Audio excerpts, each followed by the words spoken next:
Hey everybody, tonight we're doing the super straight debate and we are starting right now with TJump's opening statement defending the super straight position. Tom, thanks for being here. The floor is all yours. Thanks, guys. Thanks, Vaush, for joining. I appreciate the opportunity to have the conversation as always. So I think one of the problems with the woke SJW feminist ideology is that they don't differentiate between rational criticism and hate, calling anyone who criticizes their position racist, transphobic, sexist, misogynist, etc. These morally charged terms are essentially calling someone evil or immoral, and that there's something wrong with the character of the person, which is why they get just ignored. This is used as a strategy to dismiss any kind of rational criticism and to say that any position that has these qualities of being transphobic has no rational use whatsoever, which is clearly false. For example, in the super straight label is a perfect example of this. The point of the super straight label, its valid non-transphobic point, is an internal criticism of the woke ideology's tendency to accept some psychological identities but not accept other psychological identities. It has nothing to do with transphobia. That just happens to be the one thing that some people aren't attracted to the idea of being in a relationship with a trans person. It isn't about targeting trans people, because people who typically don't like the SJW community or like trans people in general don't adopt identities in the first place. So this super straight identity was never meant as something legitimate that people were going to accept and that the woke community was going to accept, and then everyone was going to be happy and just accept anyone who was identified in super straight and anything they said. No, the whole point here was to show the hypocrisy of the woke community because they won't accept this identity, even though it is the genuine, true psychological state of these people. It's not meant to single out trans people and to treat them any differently.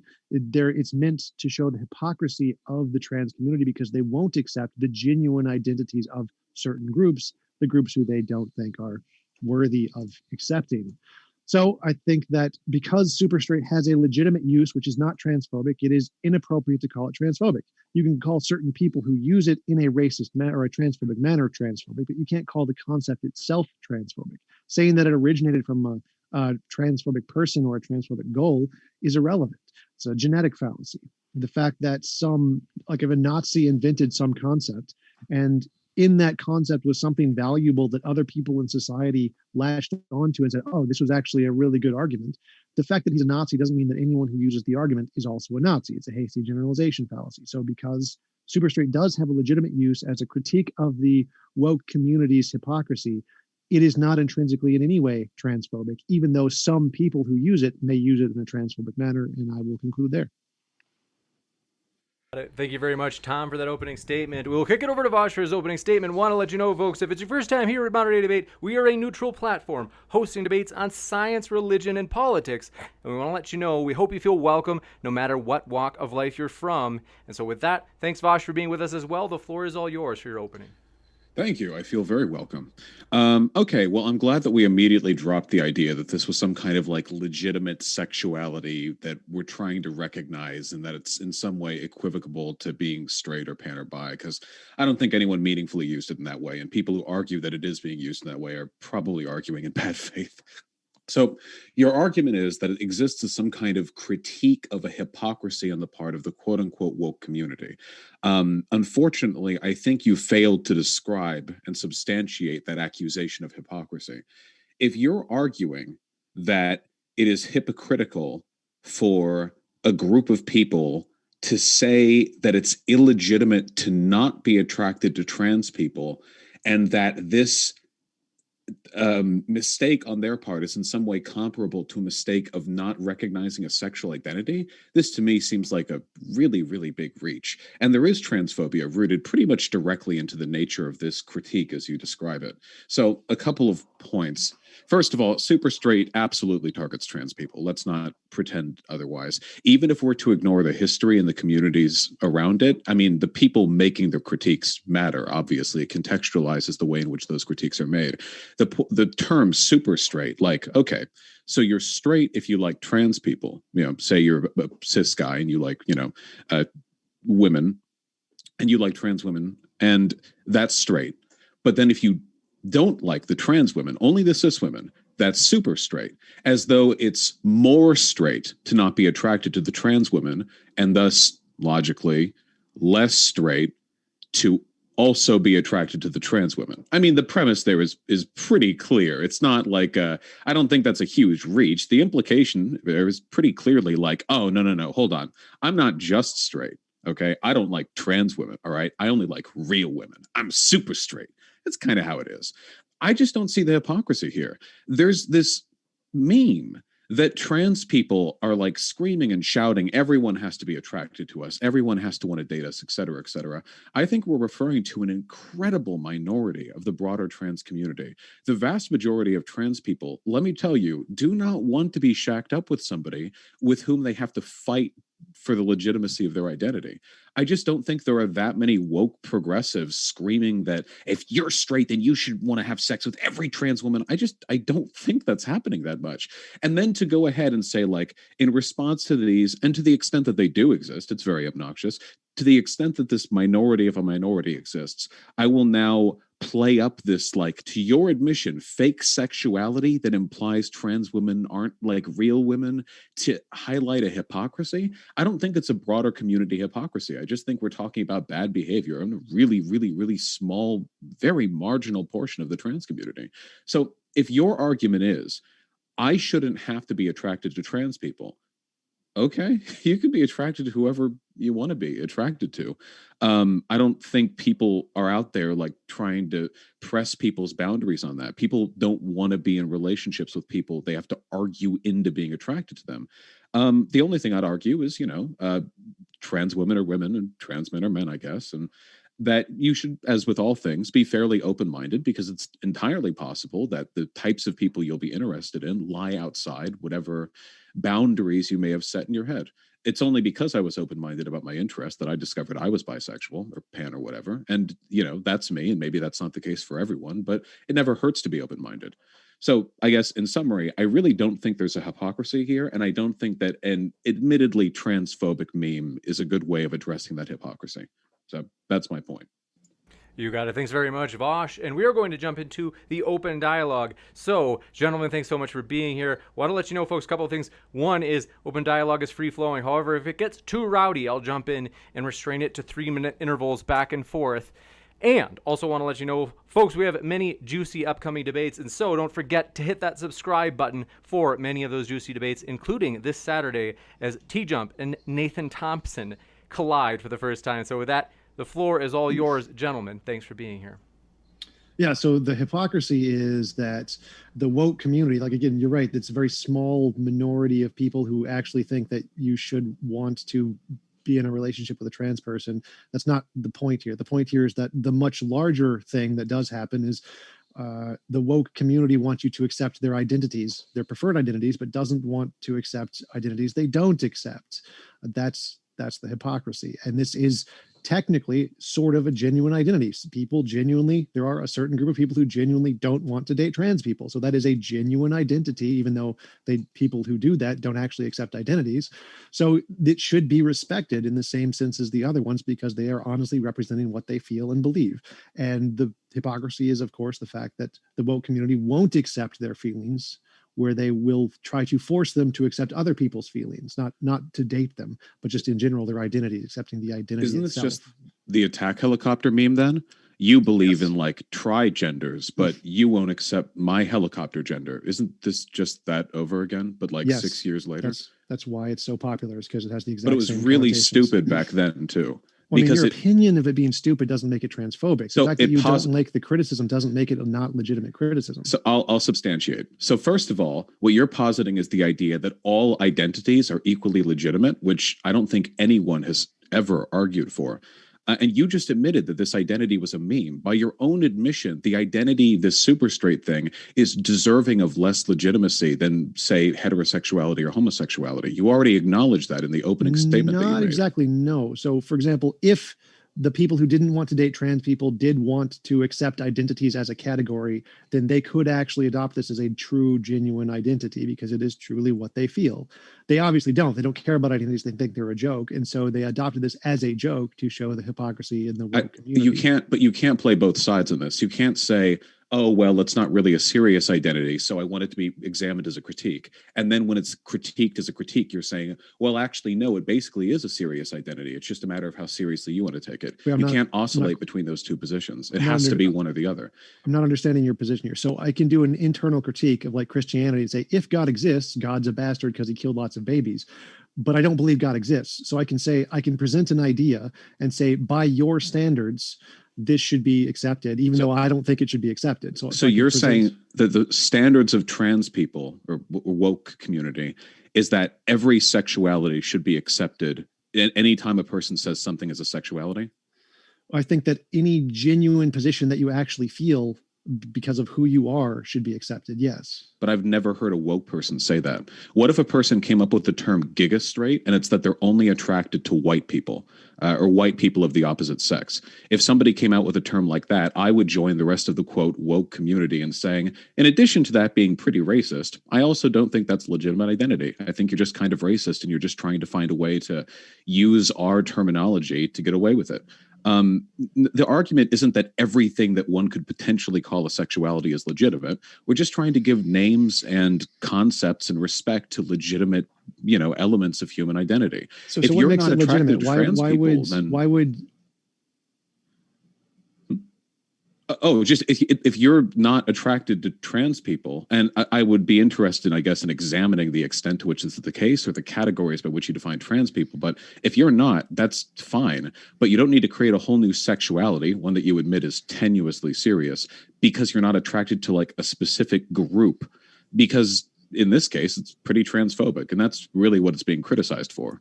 How is that any different from not being attracted to women or not being attracted to men, not being attracted to the trans group? So by suggesting that not being attracted to trans people and not being attracted to women are similar, you're kind of implying that trans women aren't women. You recognize that, right?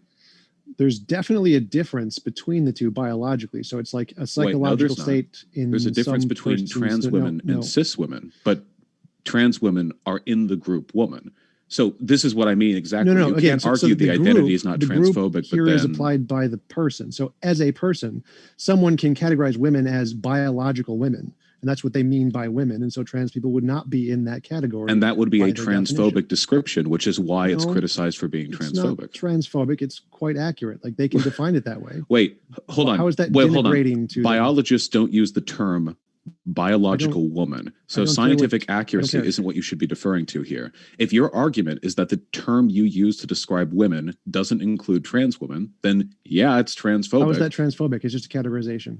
It doesn't say anyone is more hold on. or Wait. less. I can't tell if you're being serious right now. No, I'm completely serious right now. So I can label trans women because trans women aren't women is like the central argument over whether or not X or Y is transphobic.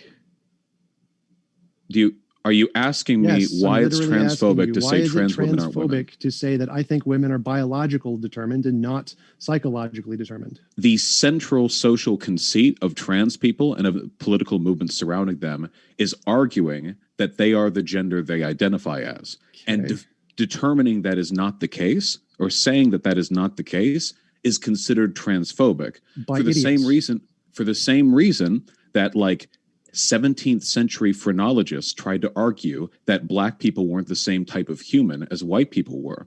Now, you can adopt a 17th century phrenologist definition if you want to, and I also have the right to call you racist for it. So that would be kind of the line. You didn't answer the question. Right? So to say it's transphobic, you need to show that saying one is more or less in some sense. Just saying I factually disagree with how you define woman and I think this is the correct way to define woman doesn't imply anyone's more or less. It's just saying I disagree with your definition. That's not transphobic to disagree. That's the problem with the woke community. So do you think a definition of human that discluded black people would be a racist definition?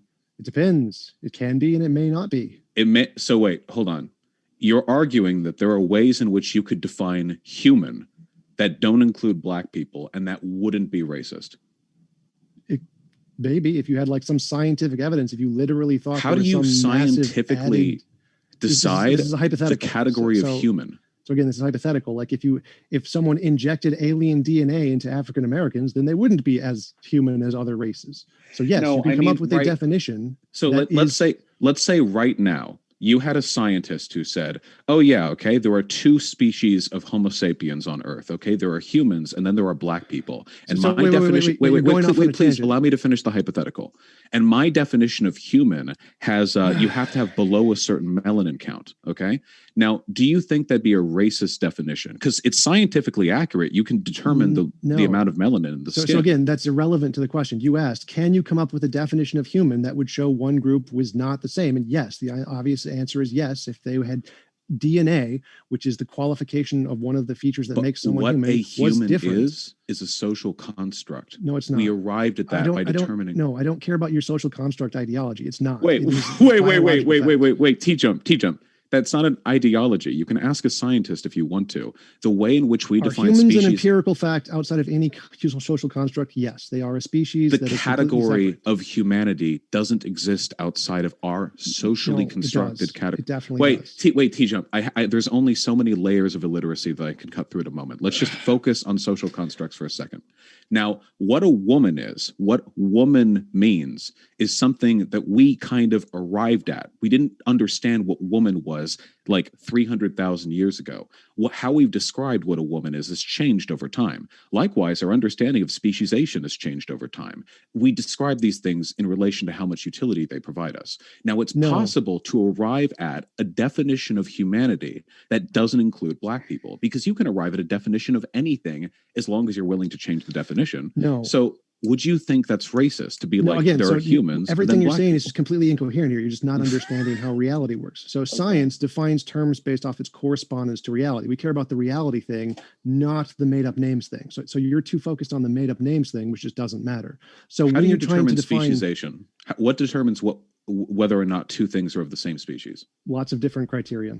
What criteria, and how do we arrive at those criteria? We make our best guess through induction to try and describe what best describes reality. Our best guess through induction to describe reality. Okay. Yes. So what processes, what methods would you use to arrive at that conclusion? Science. Okay. Like, let's say you have two species This isn't squirrel. complicated. Like, I don't want to go into a debate about how social simple, constructs. I agree.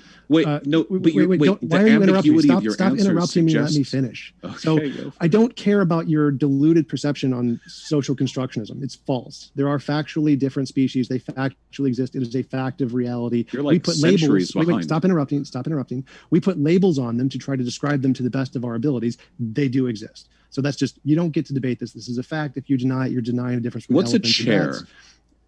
Again, so don't interrupt. So okay, but answer there are that factually things. you're done. Chairs are not fact. Chairs are not literal things that exist as a category independent of human minds. Species are. Species exist independent of human minds. Chairs don't. Because they're determined by biology and things that have nothing to do with humans. But I've spoken to biologists and they acknowledge that there is a social element. Hold on. Wait, I know you don't care because you don't know anything what you're talking about. No, I know more than you on this topic. The process of speciesization is determined by a set of subjective categories that we've arrived at. You can ask any biologist this. This isn't secret social justice. You not understanding biology isn't my problem. Have you read Charles Darwin? Yes, wait. So we come up with labels to describe things that exist independent of our labels. How do we come up with them? We make them up. Okay. So let's say we have two squirrels that are very genetically similar. How do we determine whether or not how do we determine whether or not they're the same species of squirrel or different species of squirrel?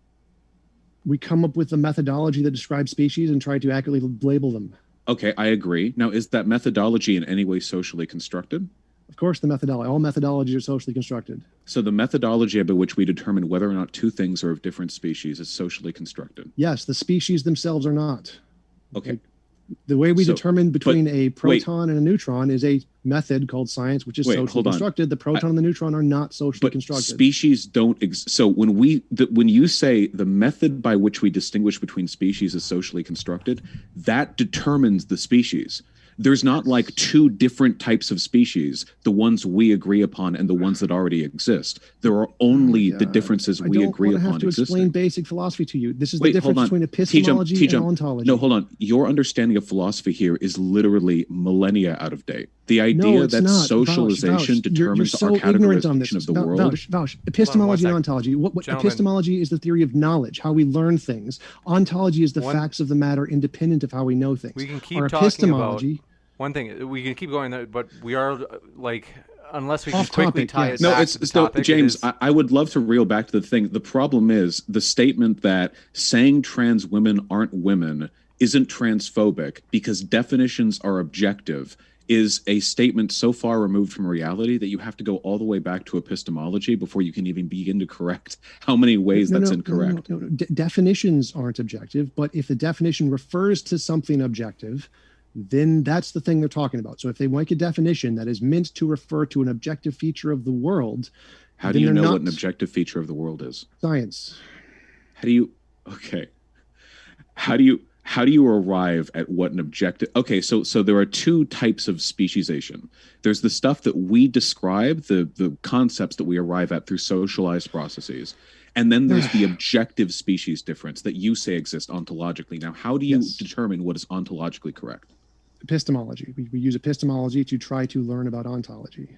Okay, so you agree that right now our understanding of species, this is like a red-tailed squirrel, this is like an alpine winter squirrel, whatever. Yes, all of our understanding is subjective. It's all based off human conceptions. Okay, so if you're arguing that all human understanding is based off subjective conceptualization, then of what relevance is ontological truth to our understanding of what a woman is? Because if the definition is trying to correspond to ontology, we're then you always making up trying a to correspond to ontology. Let me finish the answer before you keep going. So if we are no, we can make up things without trying to correspond to ontology all the time. It's just called making stuff up. So if one person defines real in the context of what corresponds to reality, objectively independent of opinion, intuition, psychology, and their definition means not including those things, objective, and that's what they mean by corresponding to reality. What is an ontological woman?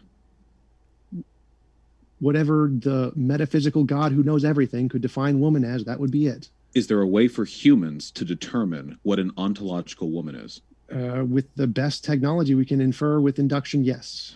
Wait, what technological processes could you use to arrive at what a woman is? Isn't that a philosophical question? Well, science is a part of philosophy too.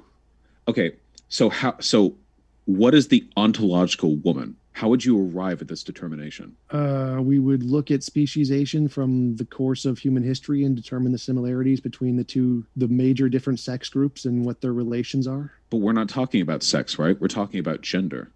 No, so that would be the difference here. It's like if can you ontologically prove that sex and gender are the same thing? Stop interrupting. So what we're talking about here is if one person has a definition of woman that is trying to correspond to the biological facts and not the psychological facts, then they're going to. What if we say biology isn't relevant? One sec, let's hear the rest from Tom. Why are you still interrupting? So if a person wants to use their definition of woman and wants to make it correspond to the biological facts as much as possible, which they have a right to do, that is, biological facts are a real thing independent of a subjective opinion. They are objectively existing.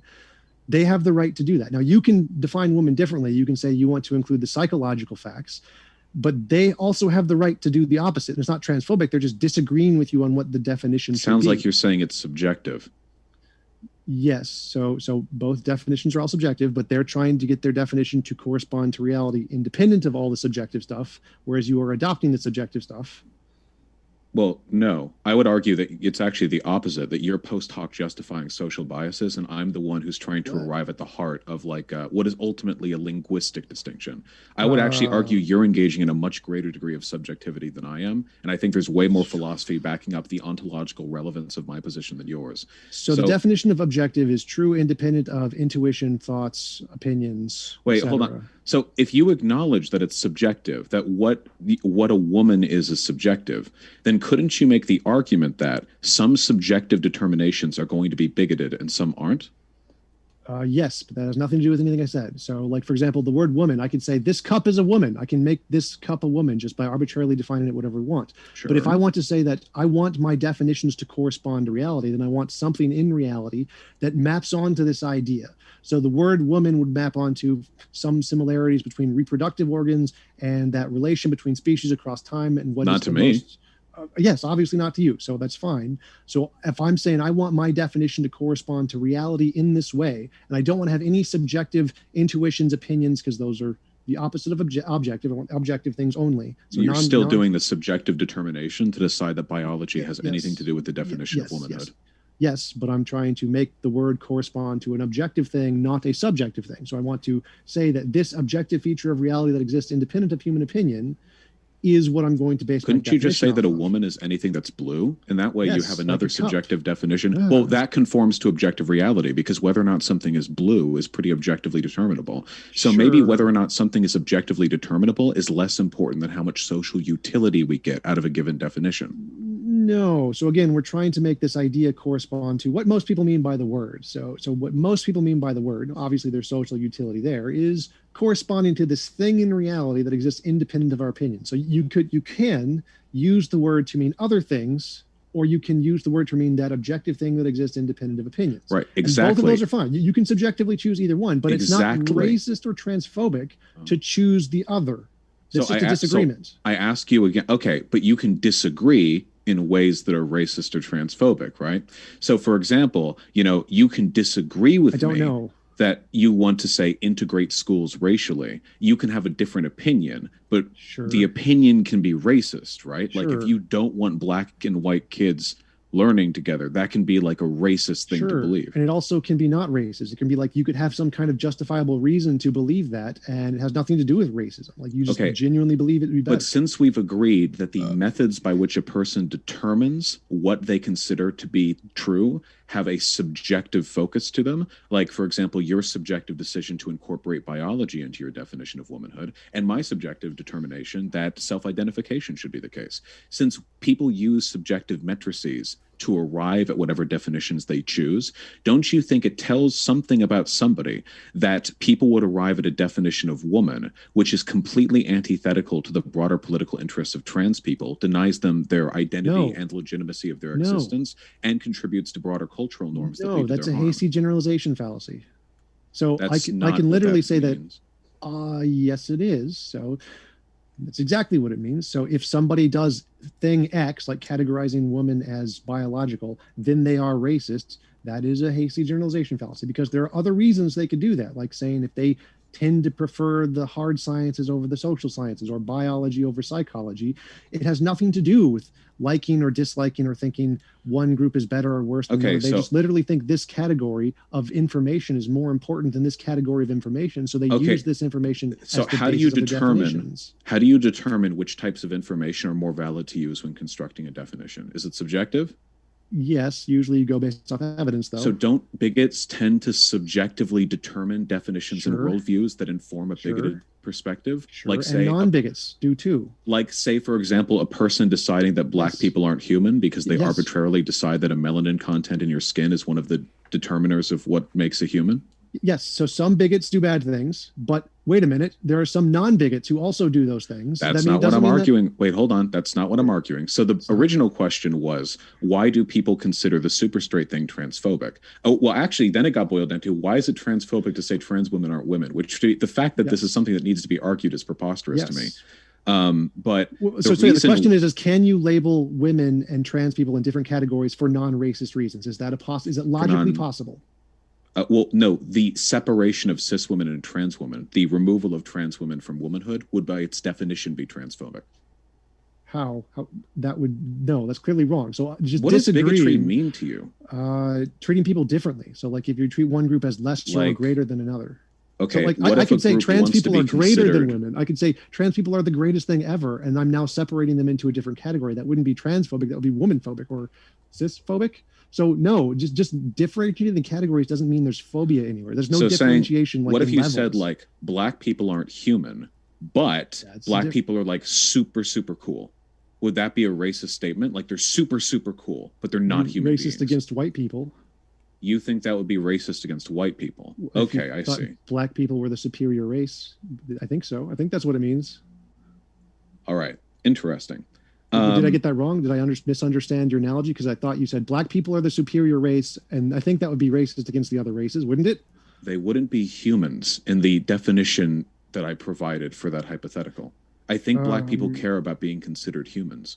I mean, that's probably something that means something to them, right? I don't think I'm following here. So like if white people were gods and not humans, I mean, I think you would still consider that racist, wouldn't you? Like if someone considered them not humans. Okay. Let's see if we can roll this back a little. Let's see if we can pull it back to like like categorical harm. Yeah, So yeah, trans back to women that. want So- to use women's restrooms, right? Like Sure. for the most part, that Sure. seems to be something they like doing. Okay. Sure.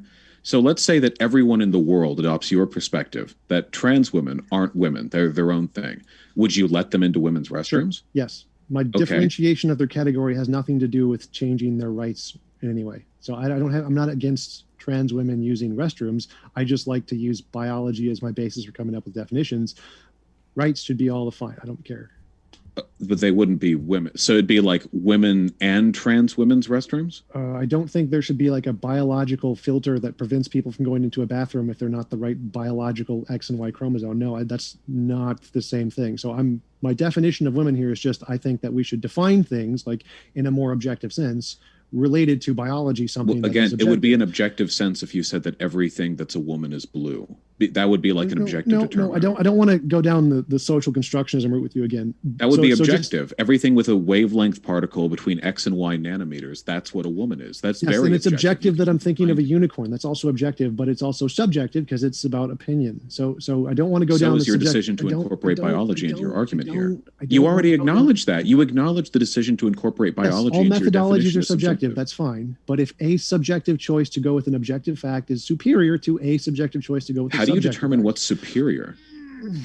it corresponds to reality, more likely to correspond to reality. Wait, hold on. That's a circular argument. Okay. You just argued correctly that it's a subjective determination to incorporate biology, but now you're Yes. saying that conforms more to objective reality. We're not referring to No. objective reality. So you asked what makes one better. So I'm saying what makes it better is if your beliefs correspond to reality independent of But opinion. that's circular because you're saying it corresponds more to reality because you're using biology, which corresponds to reality, but you argued correctly that your invocation of biology was subjective. So again, you could no. argue the same thing about the color blue. I think that the biology definition that corresponds things to that reality. are Like, do you think biology doesn't correspond to reality? Like science so does the corresponds to color reality? blue. Yes. Yeah. So wait, hold on. Defeat me then. Okay. Everything that is blue is a woman. X, Y, and Y nanometers, the wavelength of the light particle. That's what a woman is. I have chosen a definition which is not only confers to reality, but can be measured by machinery to a incredible degree of specificity. And I'm directly describing reality because my entire definitional criteria refers to something that you could see in the mathematics of the universe. Your biology argument's looking pretty flimsy in the face of my electromagnetic radiation argument. Because of the history of the word woman refers to biology. So if it's not in biology, hold on. then History. Yes. So I thought we were referring to reality, not tradition. Yes. So there's a part of both. As I mentioned before, all methodologies are subjective. Yeah. Science is a methodology. The words have a tended usage to mean certain things. And then we want to find things in reality which those words refer to. Like obviously sometimes they don't. Like unicorn, there's nothing in reality that the word unicorn refers to. Gravity, there is something in reality that word refers to.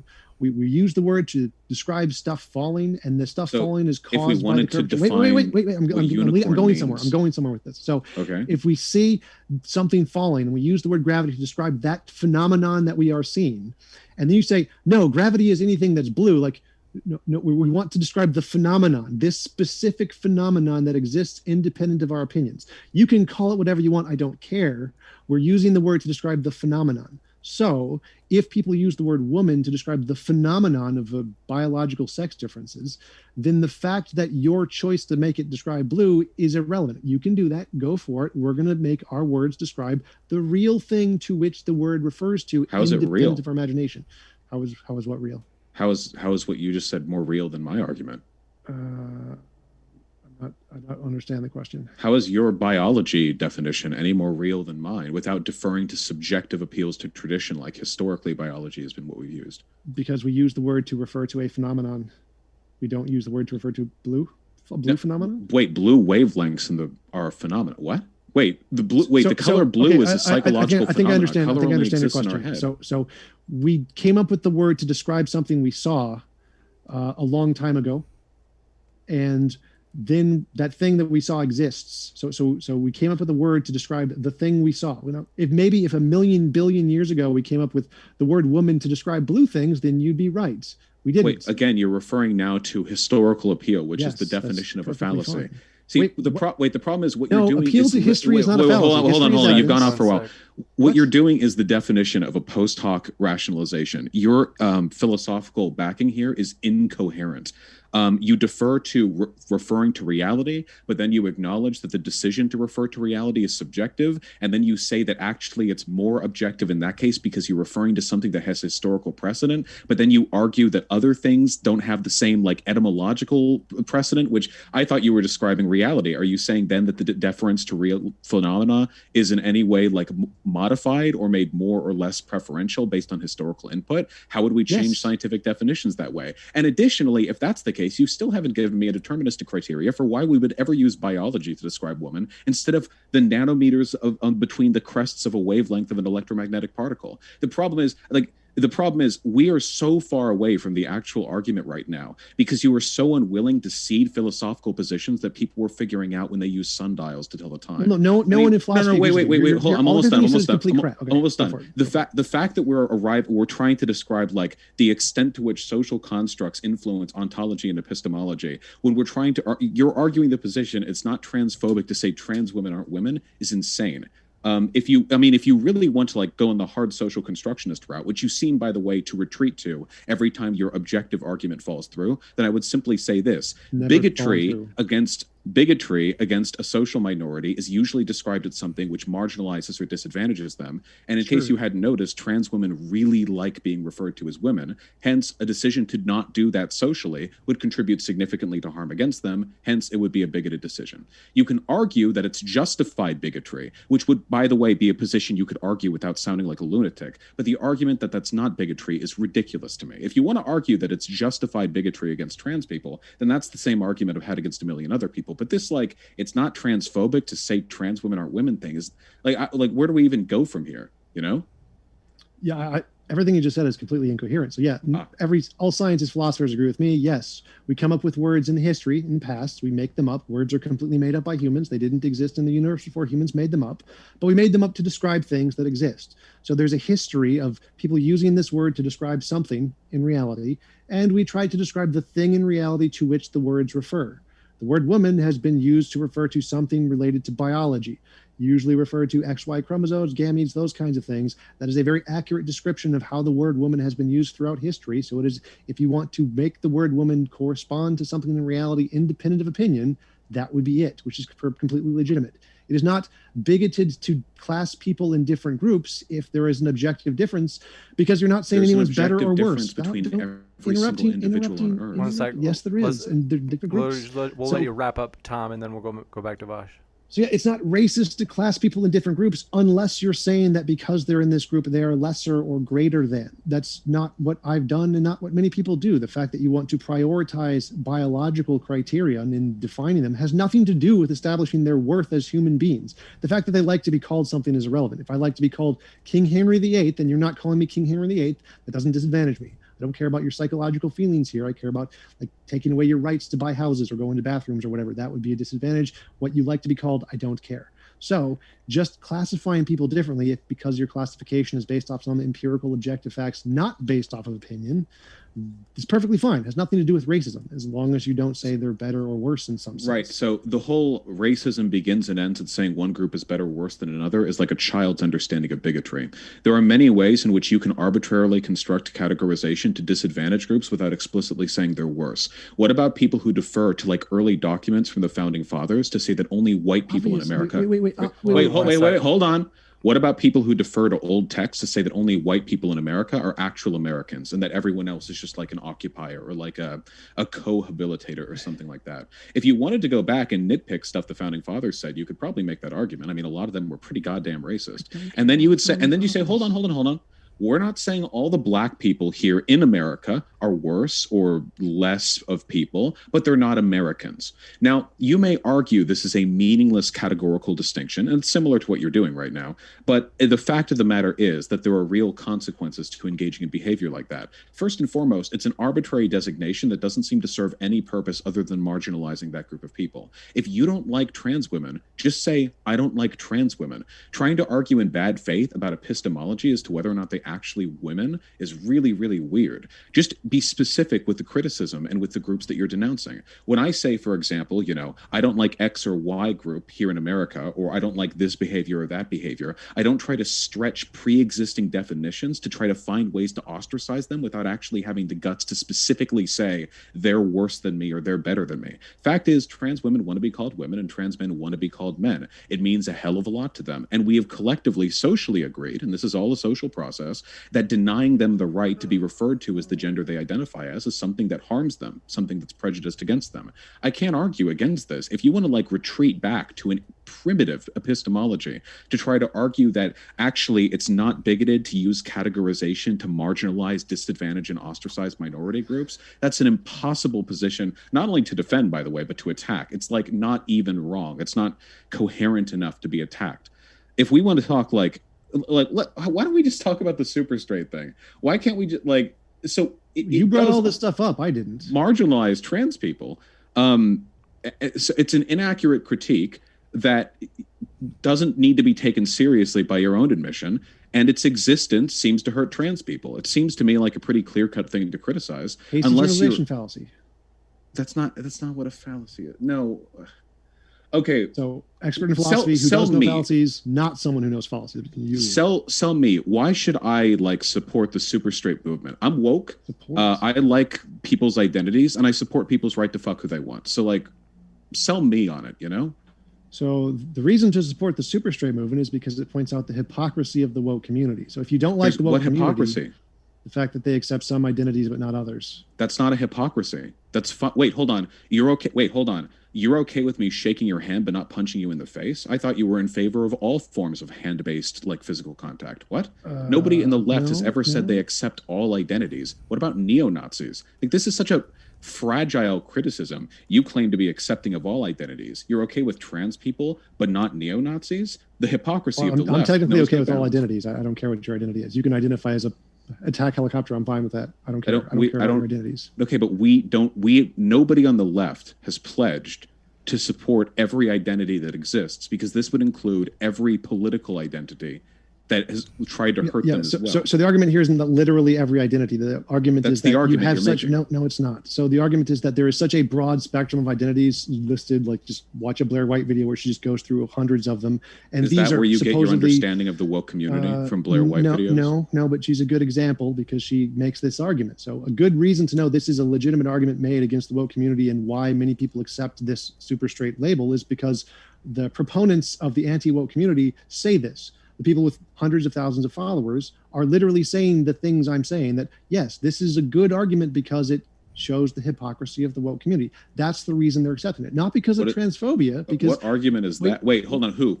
Give me an example of who. Sargon, Blair White, Black Pigeon Speaks. So it's just a coincidence that all these people are transphobes. You just named Blair White the most self-hating trans woman on earth, an ethno-nationalist and a neo-Nazi.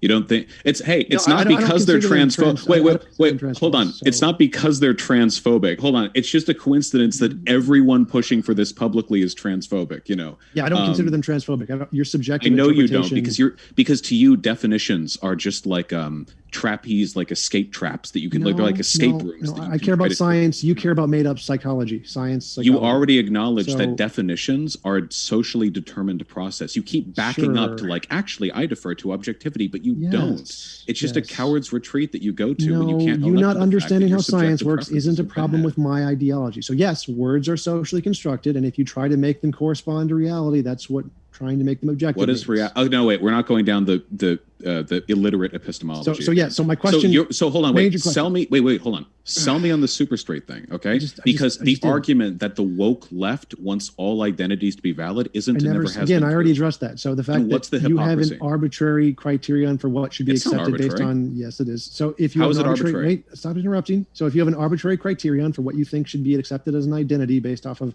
your personal preferences and your psychology of some kind, other people's psychology should also have a legitimate claim to being accepted as an identity, just like you didn't answer the question. What is the arbitrary designation? People's identities based off of their feelings. Okay, like neo-Nazis? Is the left okay with that? No idea, but I didn't bring up neo-Nazis. TJump, come on. Meet me where the conversation is. That's not No, really you know they're conversations. goddamn that's well an not. irrelevant topic. So Wait, how hold on. about No, you it's answer my perfectly question? relevant. Your argument is that there's hypocrisy here, but there's Yes. none. Generally speaking, no. hold on. The reason people on the left accept these crazy identities that you guys like to make outrage videos about, in spite of the fact that they're occupied by maybe 6 people on Tumblr, is because generally speaking, a lot of people have experiences socially, personally, psychologically, that they don't feel conform to the social expectations surrounding hegemonic sexual and gender identities. So by creating categorizations, which sometimes is I don't know, sort of a meaningless linguistic flair, but by doing so, they try to give a little bit more meaning and comfort to people whose experiences are atypical. The super straight thing isn't that.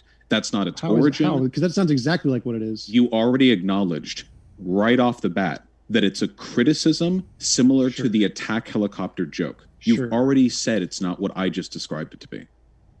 Wait. So what's the difference here? So is the difference just the origin? What's the difference between the attack helicopter joke and being okay with people accepting divergent gender identities to describe their personal experience? So what I heard you say is that gender identities are accepted because they are meant to, as a categorization, to bring comfort to people who don't feel some connection to the social expectations around sexuality, something like that. Is that about right?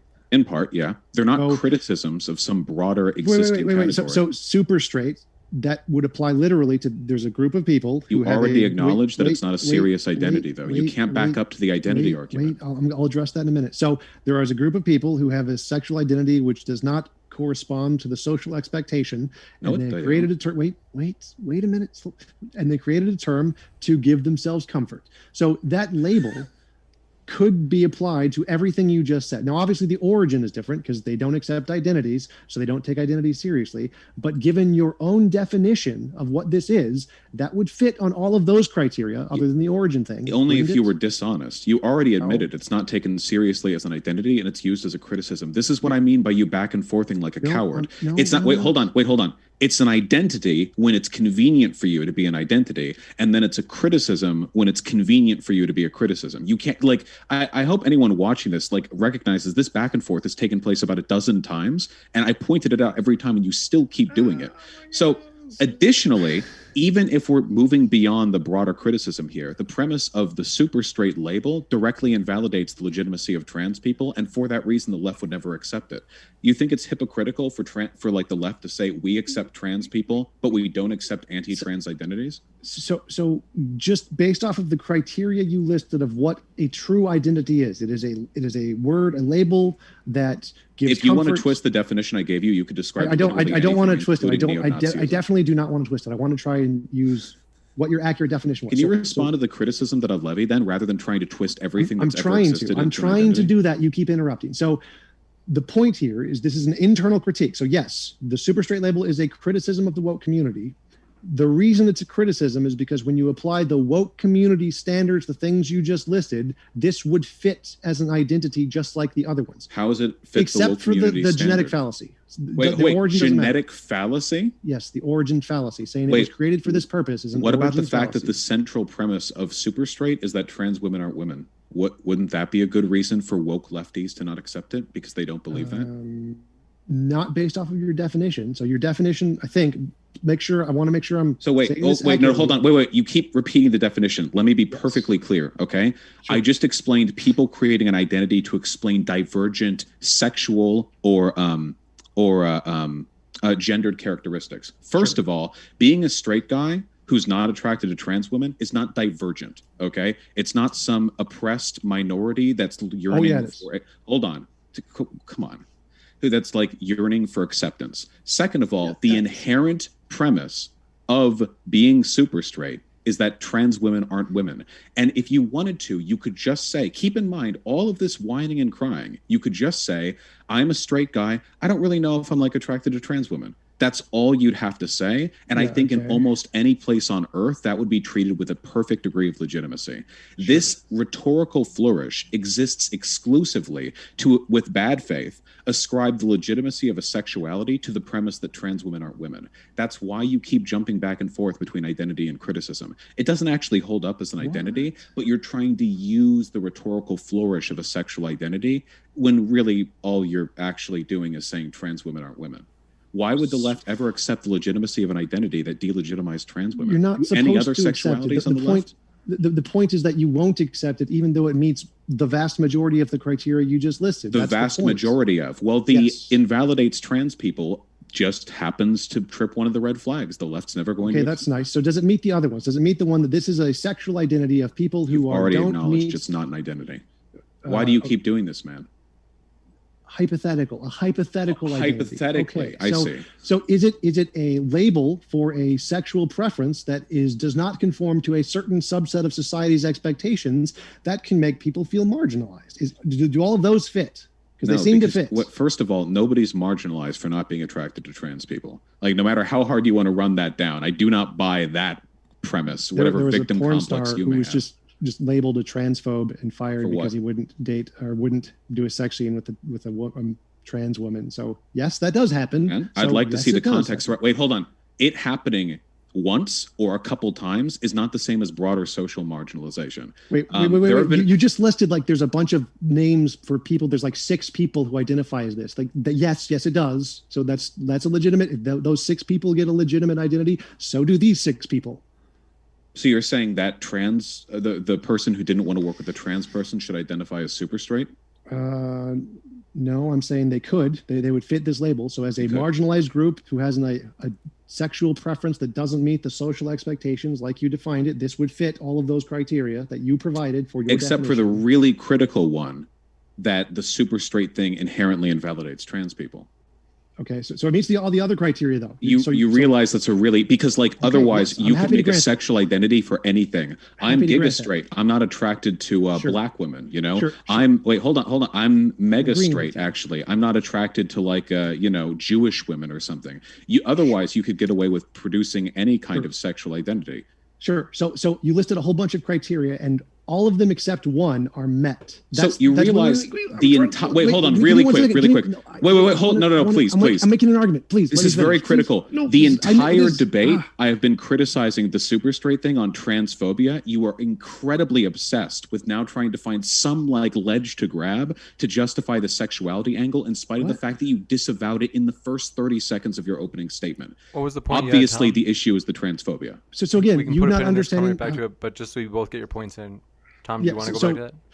You keep not understanding how an internal critique works. So we adopt your ideology for the sake of the argument while knowing it's stupid. So I know your argument is, I know your identity politics is stupid and it's wrong and dumb, but I'm going to adopt it for the sake of the argument. And so let's say identities are a real thing. Your definition of what an identity or what qualifies as an identity included things such as it is a label that identifies a certain group of sexual preference that is not accepted by a social community. All of those things fit the super straight label because it is all of those things. Now, it's not, you're right, it labels trans women, not women, so it would not fit all of your criteria, but it does fit a hell of a lot of them. That's the hypocrisy. That is by definition not a hypocrisy. Your question. So there's a lot of criteria that you list for an identity. This meets a lot of those criterion.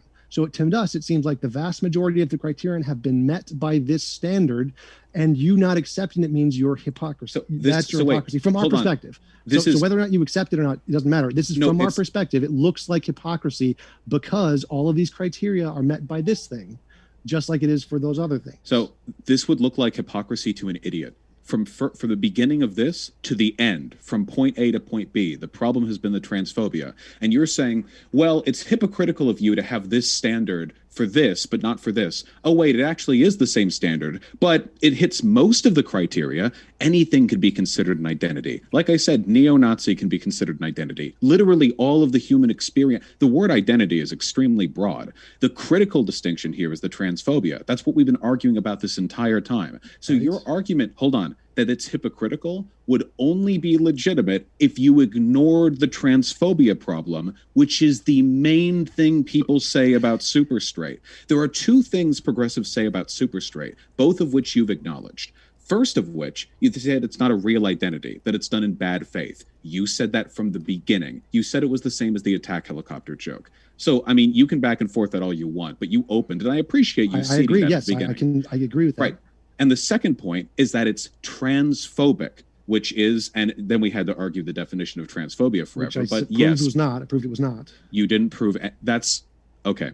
That is very funny that that's what you thought happened there. But that's the criticism people on the left levy, that it's in bad faith and that it's transphobic. You acknowledge the bad faith in disingenuously invoking an identity for the sake of the attack helicopter criticism, and then you acknowledge that there is a legitimate categorical distinction between the left's acceptance of the identities we do consider valid and the left's acceptance of super straight, the transphobia. You have already ceded both points, both of the criticisms that people make. And the idea that this, like you're arguing there's hypocrisy here, is at this point, by your own admission, completely invalid. You've already determined the category, the consistent category by which people on the left determine their support for these identities. It's that simple. Let me review the argument for you.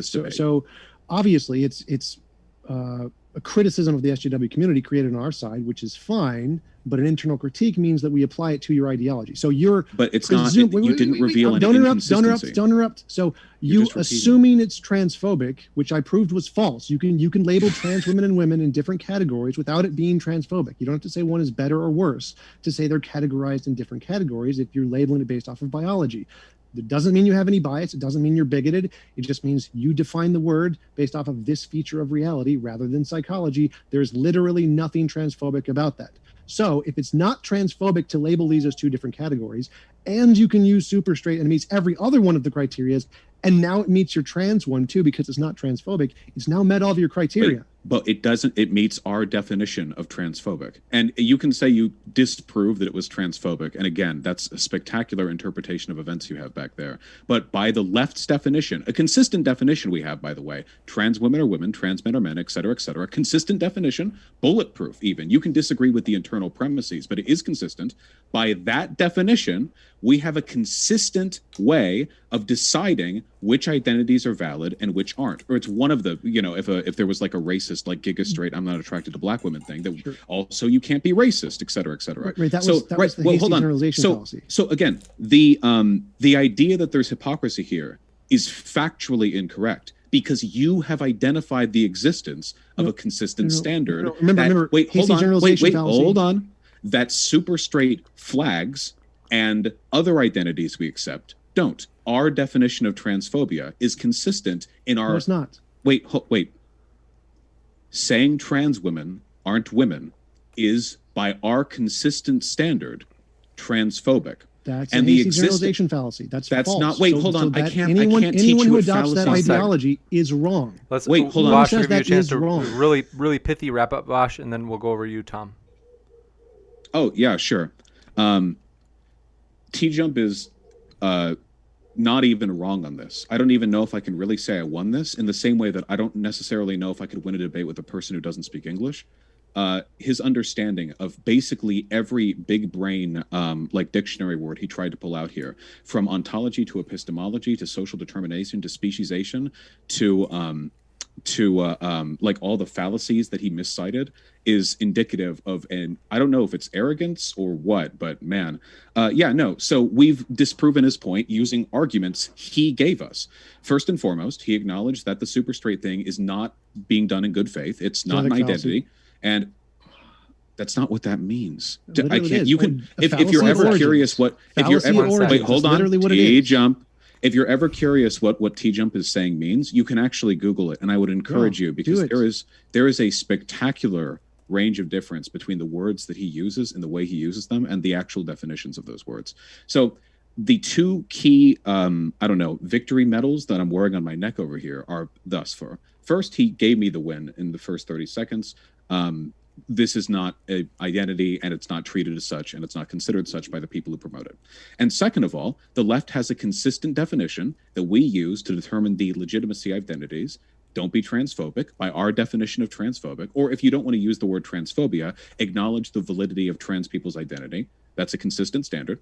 And it's something that works with our identities and doesn't work with the super straight thing. So there's no hypocrisy here, which means that trying to expose the hypocrisy with a 6-year-old meme, the attack helicopter meme, is, I guess it failed. I'm really happy that we were able to resolve that today. It's just an inaccurate, flaccid, impotent critique that doesn't reveal any hypocrisy. And that's all I have to say. All right, so let's review all of Vaush's failures and just basic misunderstanding of philosophy.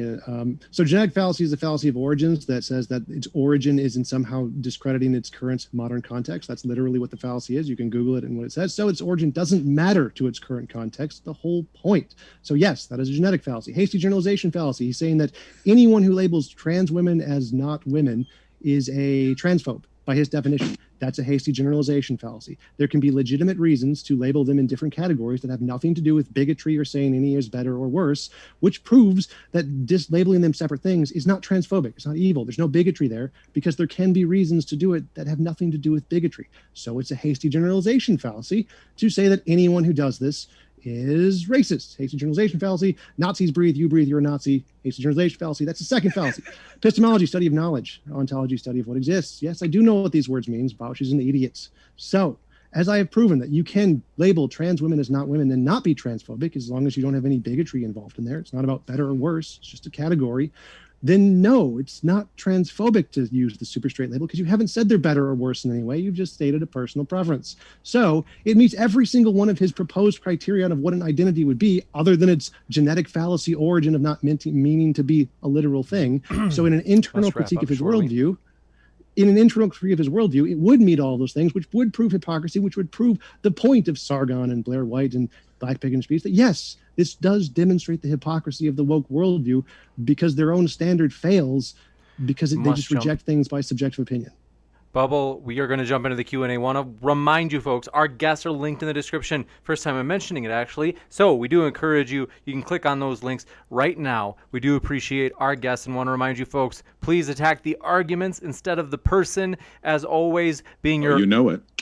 And so with that, we'll jump into, thanks very much for your first question. Bubblegum Gun says, these are comments, says, social constructs do not equal definitional disagreements. That's an incoherent statement. Definitions are something that we arrive at socially in order to maximize the utility that we get. Language is something we invented to make it easier for us to communicate. In reality, there's actually no way to either visualize or describe true reality. We can just approximate it through language that mirrors or mimics to the best possible extent what we see in reality. There are plenty of terms that mean a lot to us that have no actual basis in what you would call like an empirical reality. Terms that describe our identity, our preferences, whether you're a top or a bottom. Can you find that in somebody's DNA? No, but it's very important. Gotcha. And Sleepy Don, or Dan, thanks for your question, says, quote unquote, people of color is a term that doesn't include white people. Is that term racist, Vaush?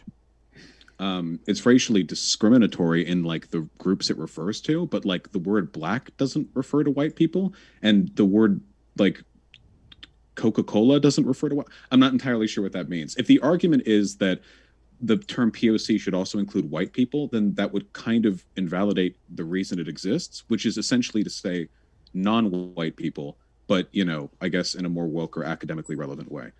I don't know. There's some validity to the existence of a word that refers to non-white people. We already had the term non-white, so. Gotcha, and thank you very much for this question from Amy Newman. Says, late night after show at my channel, and question for TJump, who I still love, says, why not simply...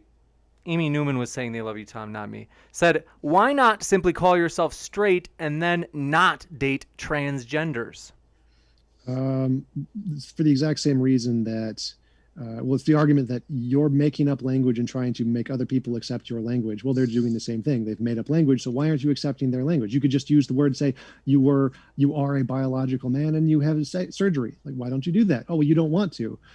It's the same argument. The whole point of making up this language is to mirror the fact that the other identities have made up their own language and are trying to force that on you as well. Can I interject very quickly? Sure. The rejection of the social or the utility and social understanding of language by people like TJump is a really common tactic that bigots use to ascribe bigotry and bigoted values without actually having the balls to own up to any of the positions held. If you're willing to engage in enough definitional fuckery, you can construct worldviews and linguistic trends that invalidate all trans people, gay people, redefine degeneracy to describe marginalized groups, and say only white people are real humans, without ever actually saying X group is worse or better than the other. The reason I'd argue that trans women are women based on identity is out of social utility. We're not really describing reality with that any more than we are biology. Woman isn't a reality term. It's something we made up. And I think that the world is generally better when, with all the millions of trans people out there, we look at them and say, hey, you know what? Yeah, sure. Okay, go for it. Doesn't seem to hurt anyone, helps millions of people. That's social utility. I can give you a super pithy response since the original question was for you, Tom. Otherwise, we're going to go to the next one. Yeah, woman refers to things that exist independent of humans before humans ever existed. It refers to sex and biology. So the fact that humans made up the word doesn't mean it wasn't a thing before humans made up the word. Bubblegum Gun says, Vaush, I think you're misusing folk cults postmodernism. Nothing that I've said right now is postmodernist. This actually fits very concretely within a modernist theory. The idea that definitions are socially constructed isn't like a postmodernist thing. This is like a basic literacy in the way the world works type deal. I'm pretty sure that even as far back as like Plato and Aristotle, they already had a fairly well-formulated idea of the difference between the world that we can describe and conceptualize and the world that we actually like live in. And we're talking about people, like, these people had some wacky ideas, but even they understood the epistemological ontological gap, the is-ought gap as well. And yeah, I don't know. It's really interesting stuff. There's a, what is it, stanford.edu Plato? They have some really like basic philosophical terms. You can look them there. It's really, really interesting stuff. This one from Matthew Steele. Appreciate it. Says, Vaush, are you arguing that someone is a bigot for not performing an act that someone else prefers? If so, what is your justification? Yeah. Wait. Not performing an act other people prefer can absolutely be bigotry. If you're at an awards ceremony and you'll shake hands with every white person, but not with a black person, yeah, like, and you're like, oh yeah, I just don't shake hands with black people because I shouldn't be forced to do what I want to do. Yeah, of course that can be bigoted. Absolutely, yeah. I don't know why people. In all cases. In all no, nothing. Very few things are in all cases. If you're arguing that there are ways to do things that are in some context bigoted and in some context not bigoted, yeah, of course, obviously. Like saying like there are a ton of instances where that's the case. But when we're talking about categorical generalizations, stuff like whether a trans woman is a woman or referring to trans people by their preferred pronouns, these are things where basically any instance is going to be pretty indicative of your broader attitude towards that group. Gotcha. This question from Marshall Farron. Thanks, Marshall, for saving us on, was it Friday night, Saturday night? Said, for Tom, how did the Anglo-Saxons check for an XX chromosome when they came up with the word woman? They didn't. They made generalizations based off of biology that they didn't know at the time. Gotcha. Harley Quinn says, Vaush's nuanced explanation of bigotry is such a breath of fresh air. Were you listening? TJump. And they said said his definition of bigotry is wrong. So again, he's labeling any differentiation between women and trans as necessarily bigoted, which is by definition a hasty generalization fallacy. That's not what that fallacy means. Yes, it literally is. Guys, you can Google it. You feel free to Google it. Anyone who does X is a racist. You do X, you're a racist. That's literally a hasty generalization fallacy, buddy. Wait, do you think everyone who thinks black people are inferior are racist? Probably. Yes, because that's is that a hasty generalization fallacy? Because everyone who does or believes means lesser. So if you think someone is lesser, you are racist. Does not mean lesser. It means prejudice based on race. Lesser doesn't. Lesser is a generalization there for anything that thinks one group is better or worse or in some way should be treated differently. Yes, you're doing. The fact that you label them as different groups that doesn't have to be racist. Stop. So the fact that you label them as different groups doesn't mean you're racist because you don't think they're better or worse in some sense. It's only racist if you think they're better or worse, should be treated differently. Keep in mind, this is the nuanced understanding of bigotry from a person who said that if you constructed an arbitrary definition of humanity that specifically excluded black people, that's not actually racist unless you also say that, by the way, really quick, this is specifically what I said about too cowardly to actually make the prescriptive arguments. So instead he'll play bad faith word games with like epistemological definition construction to try to rebrand all the groups he doesn't like into categories that are socially disadvantageous to them, but he won't actually go ahead and say, oh yeah, these groups are worse. It's super like beta shit. I don't know, man. This question was for you. That's Tom, so hold on horseshit. one second. So I don't think. 1 second. I'll give you a chance to respond, Tom, but then we do have to go to the next one, and this next one will actually be for Vaush, so Vaush will get the last word on that one.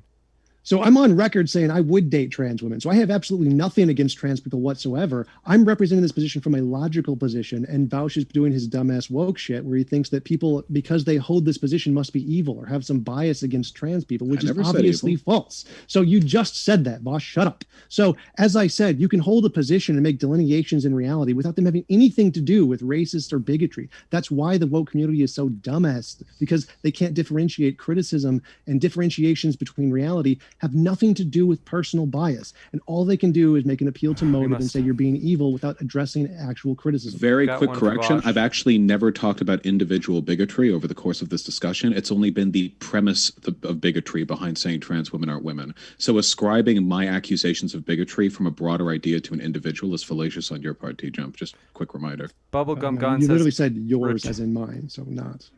This one coming in from Bubblegum Gun says, return to Confederacy. Trans straights should have their own ethno-state, as well as commies, ANCAPs, monarchists, etc. And anyone against Confederacy isn't interested in coexistence, but submission. I don't understand. I think every individual should have an ethno-state of their house. Next up, Bubblegum Gun also says, epistemology is an argument from pathos, not logos. Sure. Gotcha. Oh, people who use pathos and logos in common conversation tend to be fairly insufferable as well. No, the problem is if you went up to an actual philosopher and you said, my understanding of epistemology is entirely reflective of reality, you would get your head caved in by a huge book. The nuances of epistemological philosophy are so complicated and so based on subjective human understandings and interpretations. It's so far beyond my baseline understanding. I don't even feel comfortable making strong statements about it, but I know what I just said for a fact.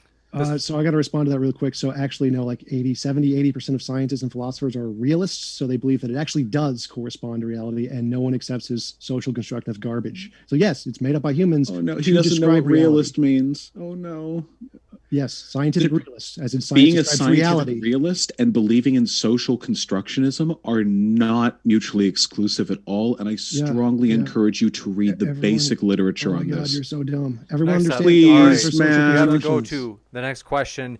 Will Stewart says, Vaush, why are you allowed to label me as cis if I've never accepted that label for my identity? By what system or criteria does that label exist? What? What? Wait, hold on. You can, if you're trans, you can let me know and I'll stop referring to you as cis. Humans have hundreds, thousands of labels that we've constructed that we apply to people without asking for their opinion on the matter, like their height, or, the wide variety of things. Their general skin tone, we can make determinations about them phenotypically. We can make determinations about the categorizations they fit into society, your nationality, your birthplace, your origin. What do you mean? Do I need to ask a person before I say they're an American, if they're born in America and lived in America their whole lives? If you take issue with that, then feel free to say you're trans and I'll respect you, Harley Quinn says, TJump, by what method have you accounted for inherent bias given culturally conditioned conventions? Specifically, without scoffing, please let me know. I make pretty much all of my decisions based off of empirical science, hard sciences, rather than social sciences. So it doesn't have anything to do with bias. And again, I have nothing against trans people. I've specifically said I would date if they were attractive enough. Vaush just doesn't know what he's talking about, as usual. Go for them. This one from Ian Crone says, TJump, what about people who are intersex and were raised a certain gender, but are biologically the other gender? Would you force them to live as a gender they were not raised as? I wouldn't force them to do anything. I would categorize them based off of the facts of their biology in my definitions, but I wouldn't force anything on them at all. Gotcha. And this one coming in from actual socialist trash. My favorite name on all of YouTube says, love you, Vaush. TJump, one word answer. Are trans women women and trans men men? Not by the definition described by biology only. This one coming in from, do appreciate your question. 2 seconds, it's glitching on me. Brian F. says, Vaush, does someone have to agree when a biological man says that he's a woman? You don't have, it's a free country. You can do whatever you want. People are going to be mad at you if you say that a trans woman isn't a woman, and that's their right too. That's the power of living in this country, right? But if you're up in arms about this, they're forcing me to use this language. We've been doing this for as long as human society has existed. Honorifics for elders or people in positions of social power, designators between different racial groups that we've since gotten rid of pretty much entirely, thankfully. The world, all of human history, has been full of people who will say, you should refer to me as such, and if you don't, I'm going to be upset. Your parents have said that of you. Your boss says that of you. This is not something new. And you can say that of other people too with a simple sentence. I would prefer it if you called me X, because people use nicknames too. That's your right.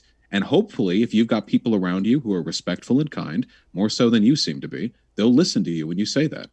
Gabriel K, thanks for your question. Says, I'm gay and I wouldn't have relations with a trans man. Why is that wrong? Why can't we just live happily together and be the best of us? They would or wouldn't have a relationship with a trans man. They say they would not. That's your. You can see though. Again, I think the group of like woke lefty people who are saying you have to fuck trans people is incredibly marginal. I really don't think that's the case, because trans people would rather be with people attracted to them. Okay, that's fine. Also, by the way, I don't think genital preferences are transphobic. You could just be like, oh yeah, I like dick, and a lot of trans guys don't have dicks, so. And that's fine. Like 99% of trans people will not bother you over that. They'll be like, oh, okay, because then they'll go find someone else who doesn't mind. It's totally fine. Gotcha. Thanks so much. And thank you. Thick Earl says, Tom claims to be straight with that mustache in the year of, with that mustache in the year of our Lord 2021. Vaush claims to like dudes but has a Jesus beard.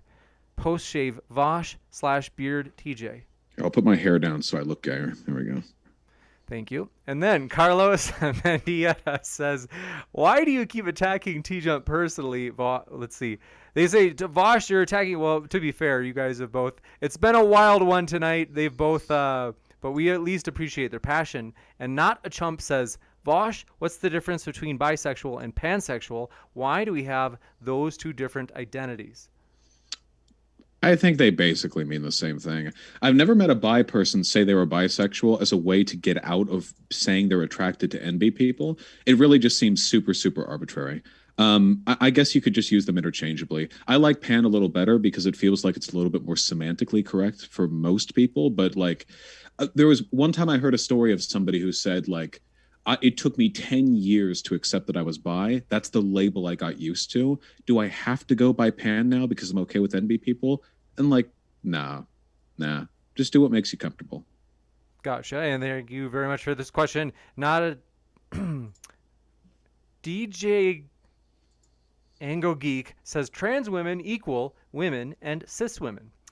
But they say, which this also equals women, but trans women do not equal cis women. I think that's technically correct, right? Yeah. Trans and cis women are like two different types of women, Like black and white women or like tall and short women. Yeah. They're two different types of women. I think they're both women, but yeah. There's nobody on the left has a problem with you distinguishing between trans and cis women. Trans women know that they're not the same as cis women. That's the whole transitioning thing. They know. They're fully aware. You just don't be spiteful about it. It's all fine, right? Gotcha. And Vera says, TJump, have there not always been people who you couldn't tell their biological sex, but used gender based on presentation or identity, thus proving that gender or sex have always been separate? No. So if you define woman as referring to the biological thing, which is true independent of opinion or any psychological features whatsoever, that has nothing to do with socialization. It's about a fact of reality independent of opinion. That's what makes it objective. It's not and if you use that word to refer to both gender and sex, then no, because it's about the feature of reality that is true independent of opinion, not about psychological socialization. Gotcha. And this one from Balthazar228 says, is Tom Jump aware that Alden's University is now accepting online applications? He seems like someone who can benefit from the Coconut Island course. Tom, have you heard of this university? I think it's the one you went to. Gotcha. Next one. Genetics researcher, thanks for your question, says, I'm a teacher getting pushback that biological sex doesn't exist. How do you think we can discuss the science of biological sex without offending trans people? Sex is an important concept in the class. Yeah, a lot of kids are really really dumb, and they get like reflexively angry at arguments that sound parallel to conservative arguments, even though they're true. Sex does exist, of course, though it's not a binary. If you talk to a scientist, they'll tell you that actually it's also, though a highly bimodal, a spectrum.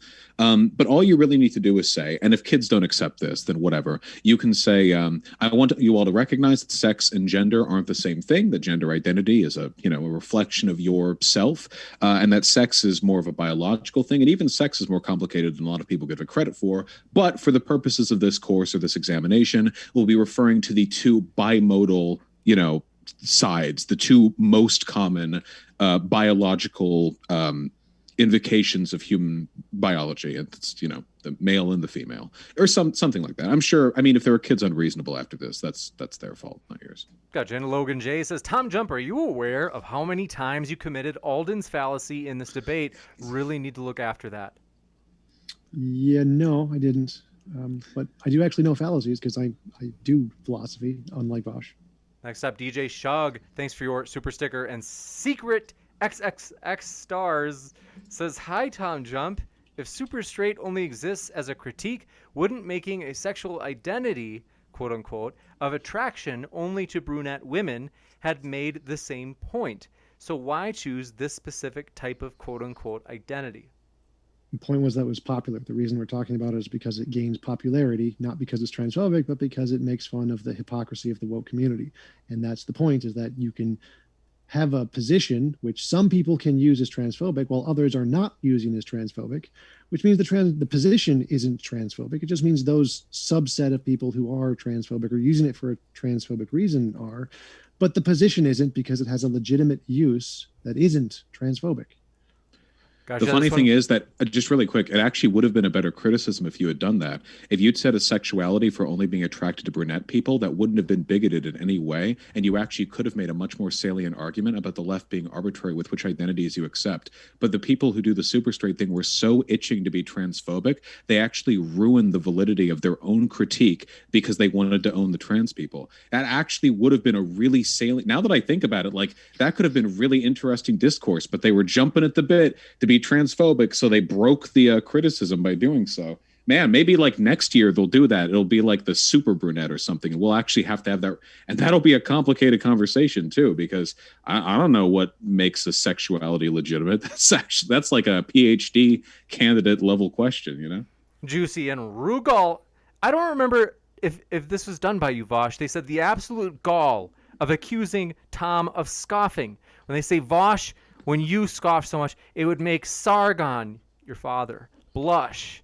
So is that, I don't remember you saying, did you call Tom? Wait, hold on. It's true that I scoff, but I don't scoff anywhere near as much as Sargon, okay? The forced laughs, that guy like crams all right, through his he's not throat. here to defend himself. He gets real. All right. We, by the way, yes, I have to thank you, Vaush, because your debate with Sargon was where we finally came up with a rule that if things went off the rails, we would do those 3-minute intervals. So that was a special thing. You guys... Yeah, that was quite the thing. I think I'm going to be talking to him again sometime in June. He recently was shit talking me on a live stream, which is fine. I do the same to him. That's fair game.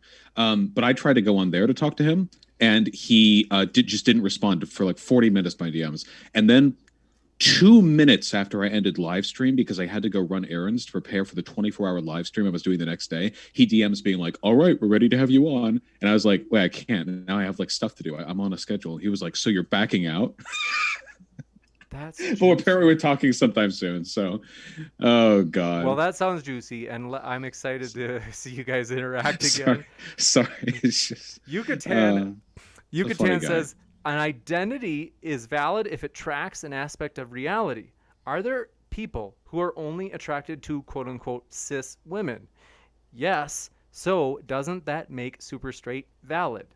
No, it just means cis women and trans women. That would be like saying, like, because some people are only attracted to blonde women, that means that brunette women aren't women. It doesn't necessarily follow.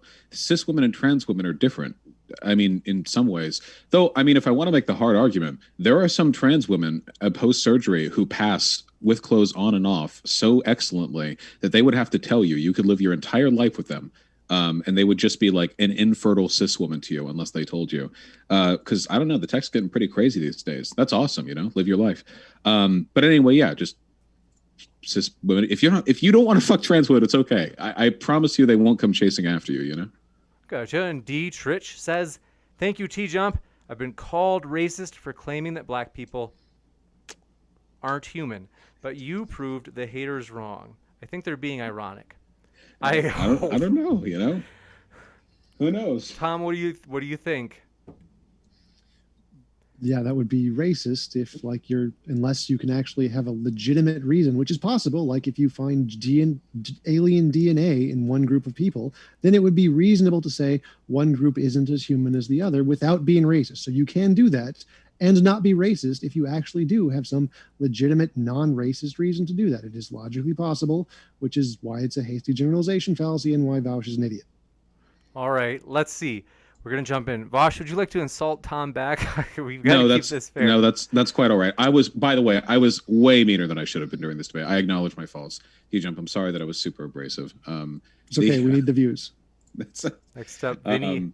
So it's fine. You can take some cracks back. I won't. Vinny Anderson says, a fallacy of generalization is when someone makes a general about a large population or group based on a sampling of that group that is too small. So that's the fallacy of generalization, not the fallacy of hasty generalization. Those are two different things. John Chipperini, thank you for your question. Says TJump, hasty generalization fallacy doesn't apply to definitions, but arguments being used. X meaning X is not fallacious. You're just wrong. Okay, so if Nazis breathe, you're a Nazi. That would be an example of a hasty generalization fallacy. So saying you do something, any action X, and anyone who does action X is a Nazi, and therefore you're a Nazi would be a hasty generalization if there is some category of people who also do X who are not Nazis. So there are people who breathe who are not Nazis. So to say that anyone who breathes is a Nazi because Nazis breathe would be a hasty generalization fallacy. I'll take it. Anyone who breathes is a Nazi. Okay, you're all on the canceled list. We're all going down. This is a sinking ship, okay?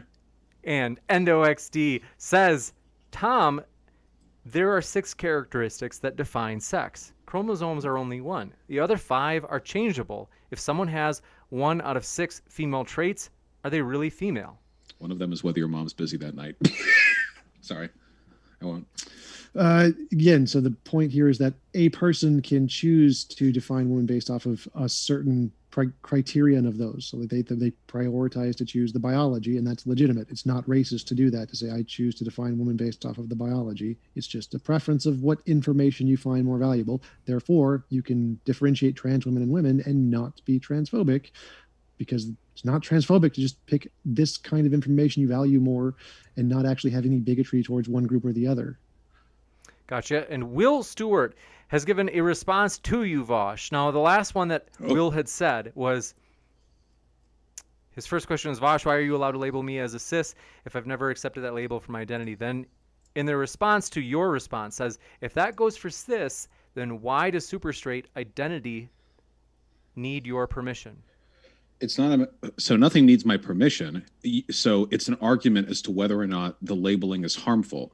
This to me is, okay, we need to take a couple of steps back. Okay, so we acknowledge that it's possible to label somebody without their permission because some labels transcend identity, like whether or not a person's an American. If you're born in America, you live your whole life in America. Okay, like that seems like a fairly straightforward categorization.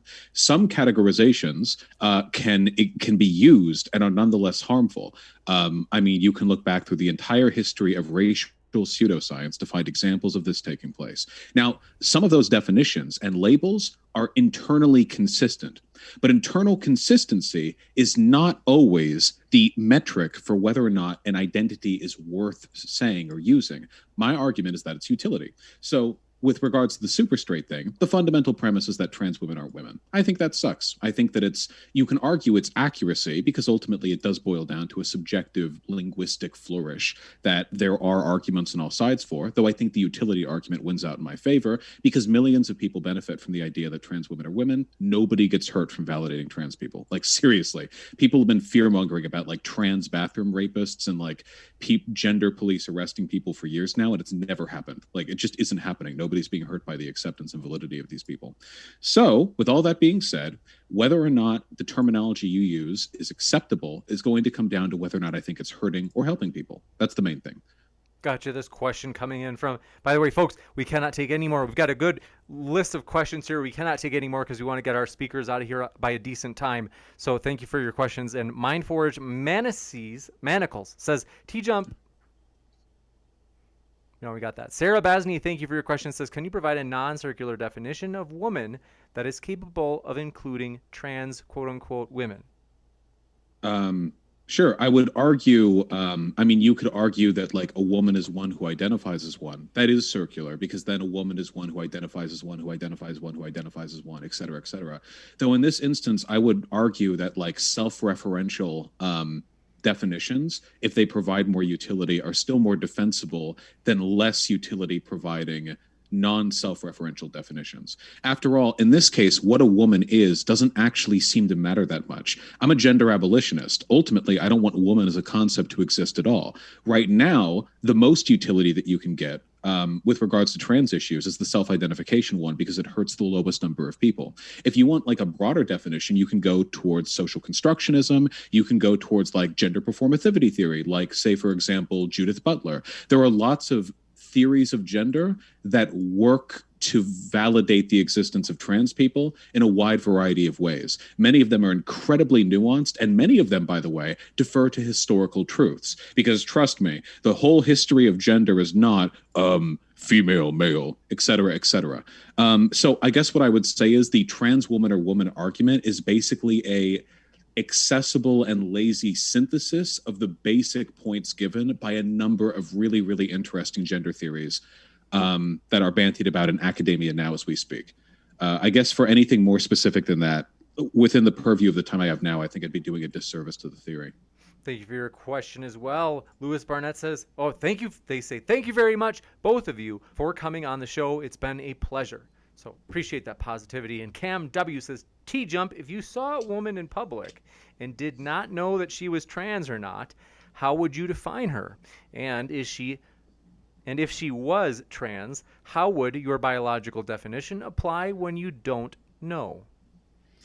So yeah, the definitions apply to objective facts, whether you know them or not. That's what ontology is. Epistemology is you try to make the best guess given the limited information of what of those objective facts would correspond to. So I would guess that she was a biological woman, even though I couldn't know it, and I would be wrong, but it would be a justified belief because I have some justification for that belief. It would just be a justified false belief.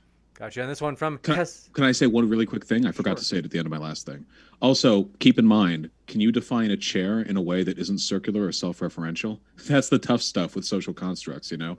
At the end of the day, it seems like a lot of them boil down to self-referentiality. For a chair is something you define as a chair, right? Well, what is a chair then? Well, a chair is a chair. I don't know. You get what I mean, right? Okay, sorry.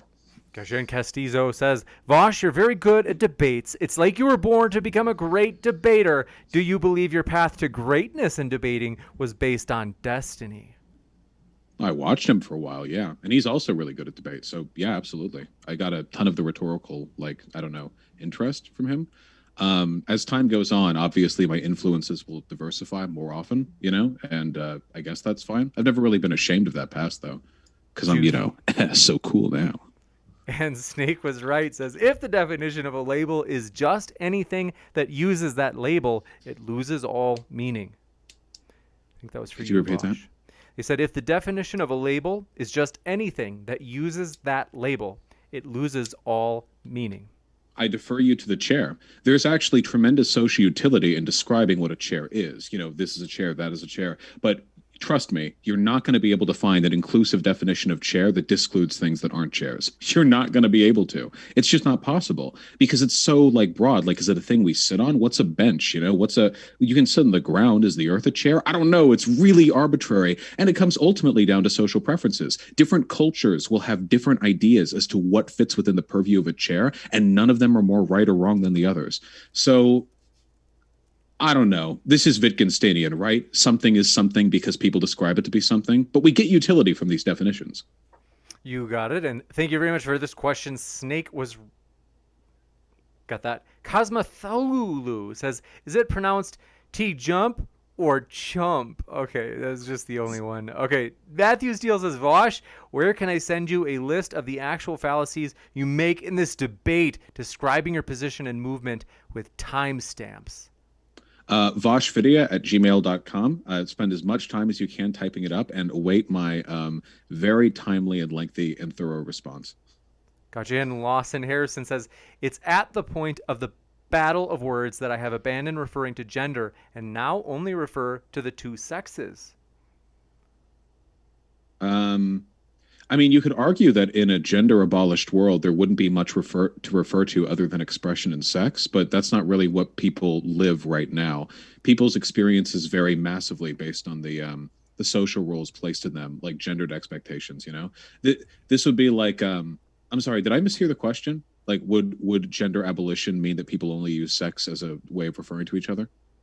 I'll read it in its entirety. Just they said it's at the point of the battle of words that I have abandoned referring to gender and now only refer to the two sexes.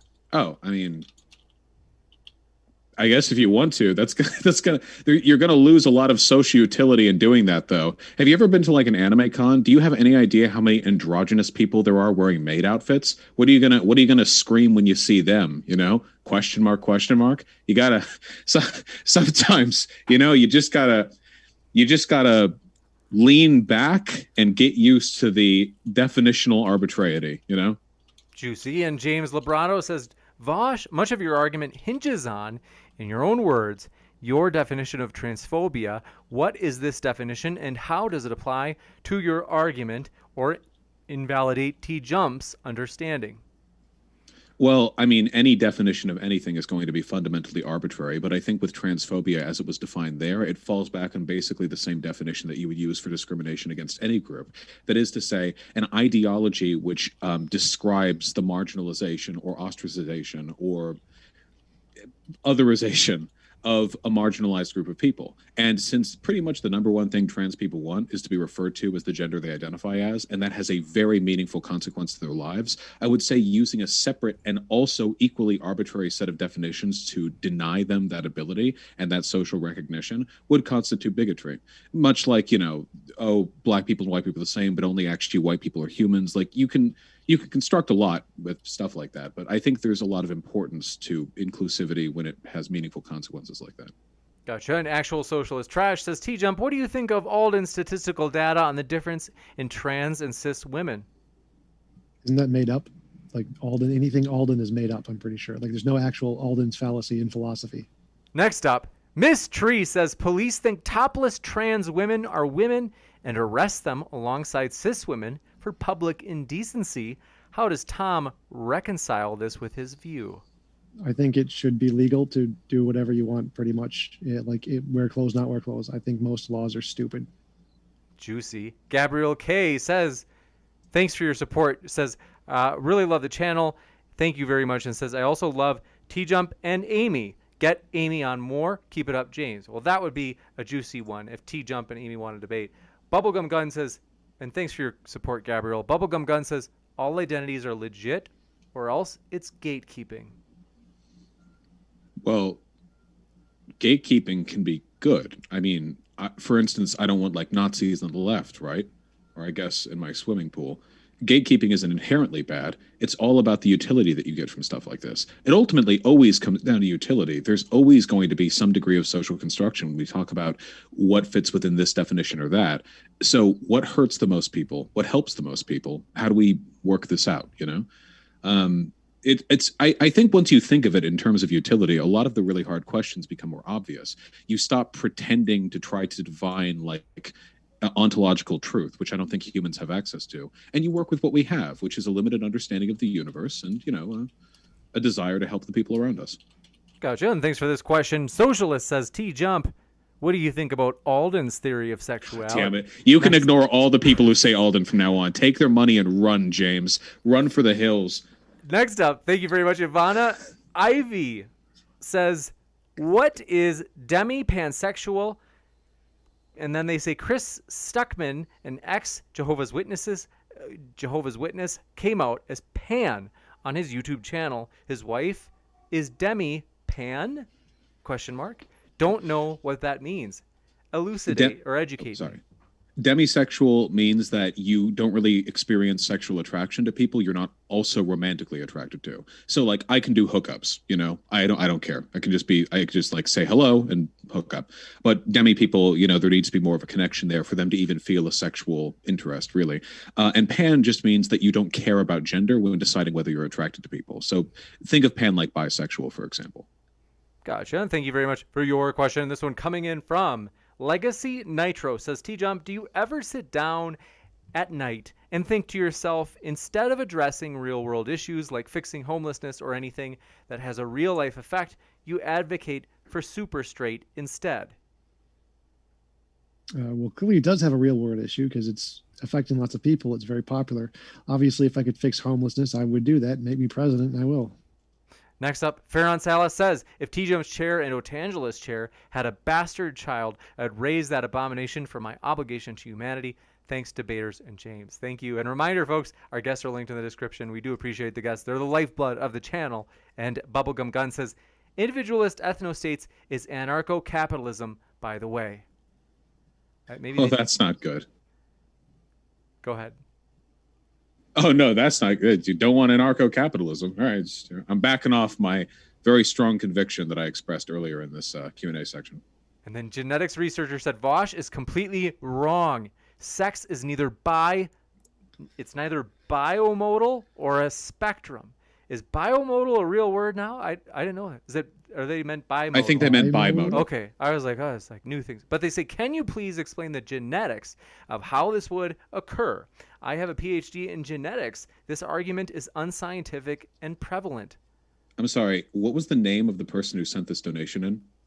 Let's see. It was, pardon the delay, genetics researcher. Genetics researcher with the PhD biomodal. Okay, it could be a typo.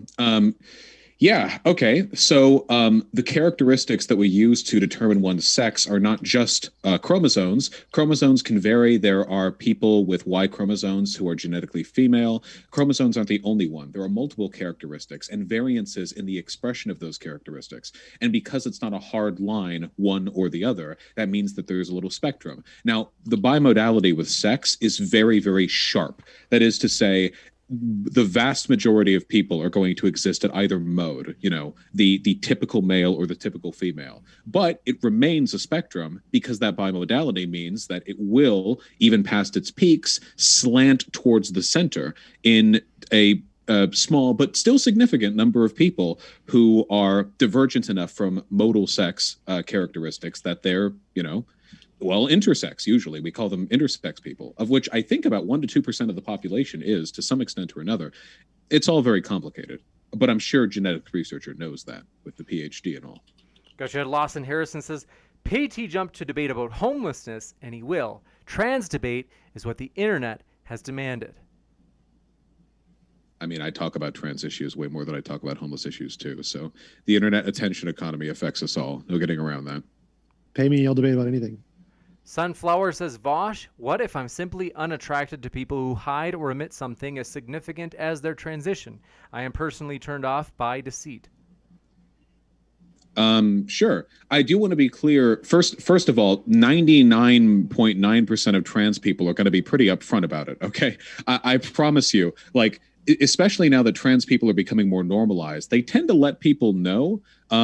Actually, if you want to ensure that trans people do withhold that information, make sure to marginalize and shun them, because the more accepted trans people are, the more okay they'll be openly saying, "Oh yeah, I'm a girl, but I've got a big dong," or whatever. It's it's more acceptance there. And additionally, when trans people withhold that, it's not necessarily deceit. Most of the time, it's sheer gut-wrenching terror. Which, I think you should disclose stuff like that to a person before you sleep with them, just as a general rule, for safety's sake. But just keep in mind that in instances where that doesn't take place, where the trans person isn't upfront about that information, the vast majority of the time, it's because of some perceived or existent social backlash. That doesn't mean that it's good to do necessarily. It just means that there's usually more going on beneath the surface. Gotcha. And thank you very much for your question. This one coming in from Dietrich says, moderated debate, it was sarcasm, but I feel bad for having made you say it. That was the one where they said They said, thank you, TJump. I've been called racist for claiming that so-and-so aren't human. Okay, so glad that was ironic. And thank you for your question. Balthazar228 says, can super straight people define fallacies? By definition, aren't they people who refuse to look at fallacies? I don't know. I mean, identities can be a lot of things these days. And go ahead, Tom. You look like you have a mischievous smile.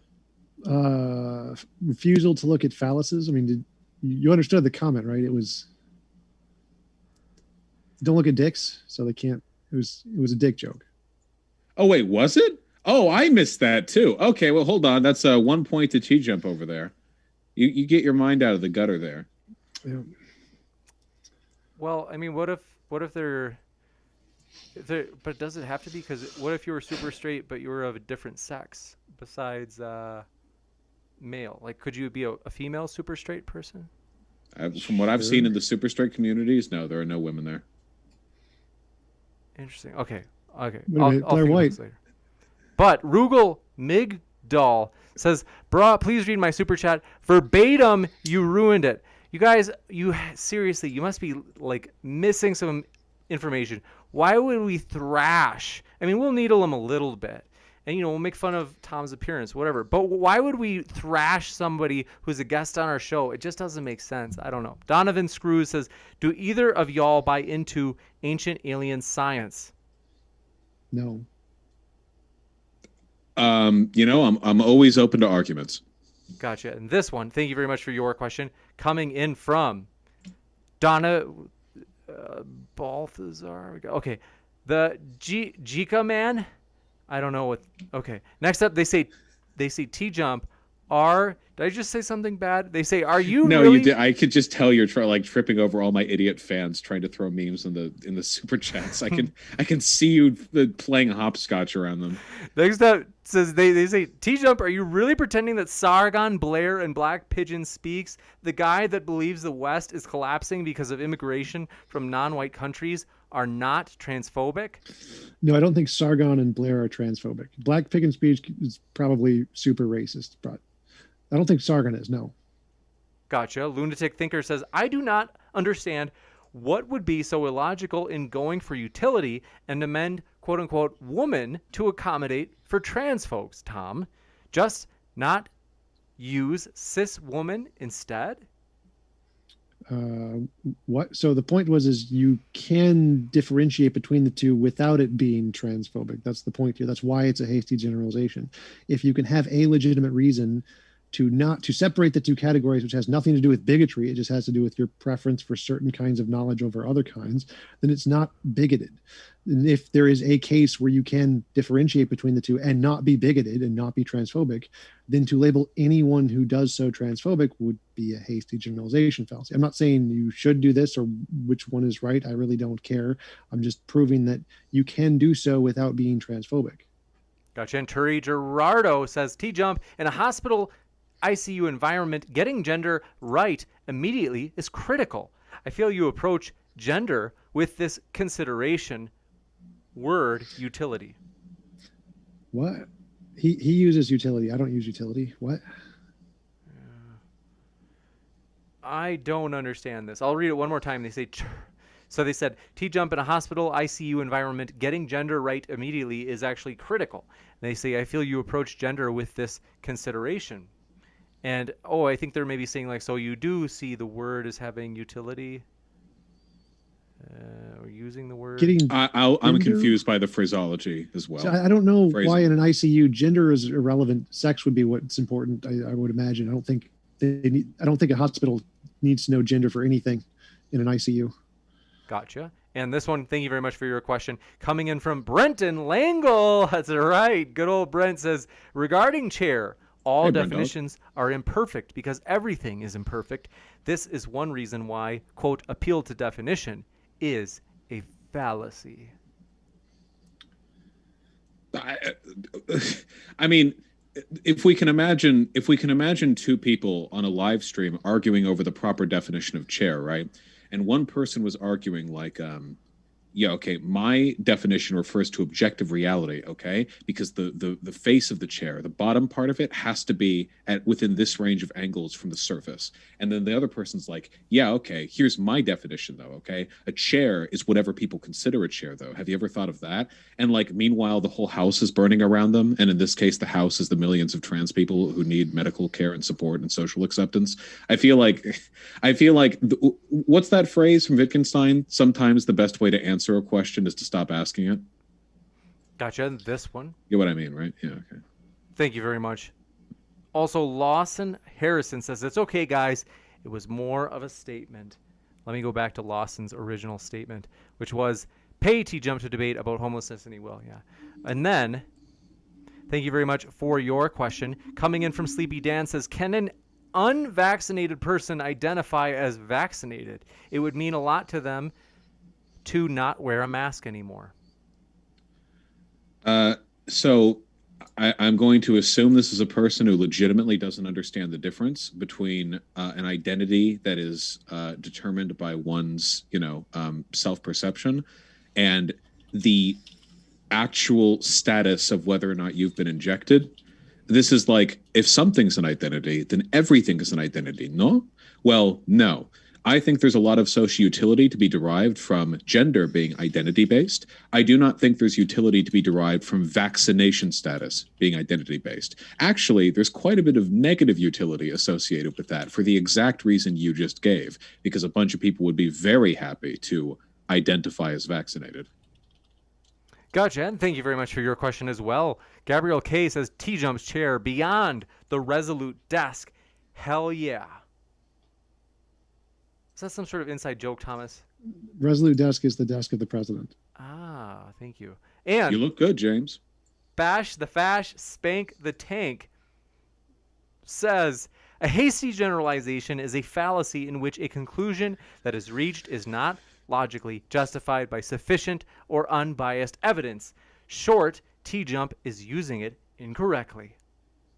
So I've literally given examples like 10 times now. Nazis breathe, you breathe, you're a Nazi. It's when you take a small sample size of a single example and make a correlation between one property of that thing and the other without realizing that there are other completely separate kinds of things that can have a similar one property without the other property. This is very simple. Like, if there is a way that you can delineate between trans women and women that has nothing to do with bigotry or hatred or wanting either group to be treated any differently, then you can say they're different without calling them, without being a transphobe. Like, that's the point. That if there is any way where you can differentiate between women and trans women without it being bigoted, then it's not transphobic to do it. And to say so, any case of doing so would be transphobic, would be a hasty generalization. Super simple fallacy. I think, Vaush, I think your entire audience should just learn how fallacies work. They're having their minds blown as we speak. I bet. Gotcha. This next one coming in, do appreciate your question, Sleepy Dan says, how dare Vaush invalidate super straight women?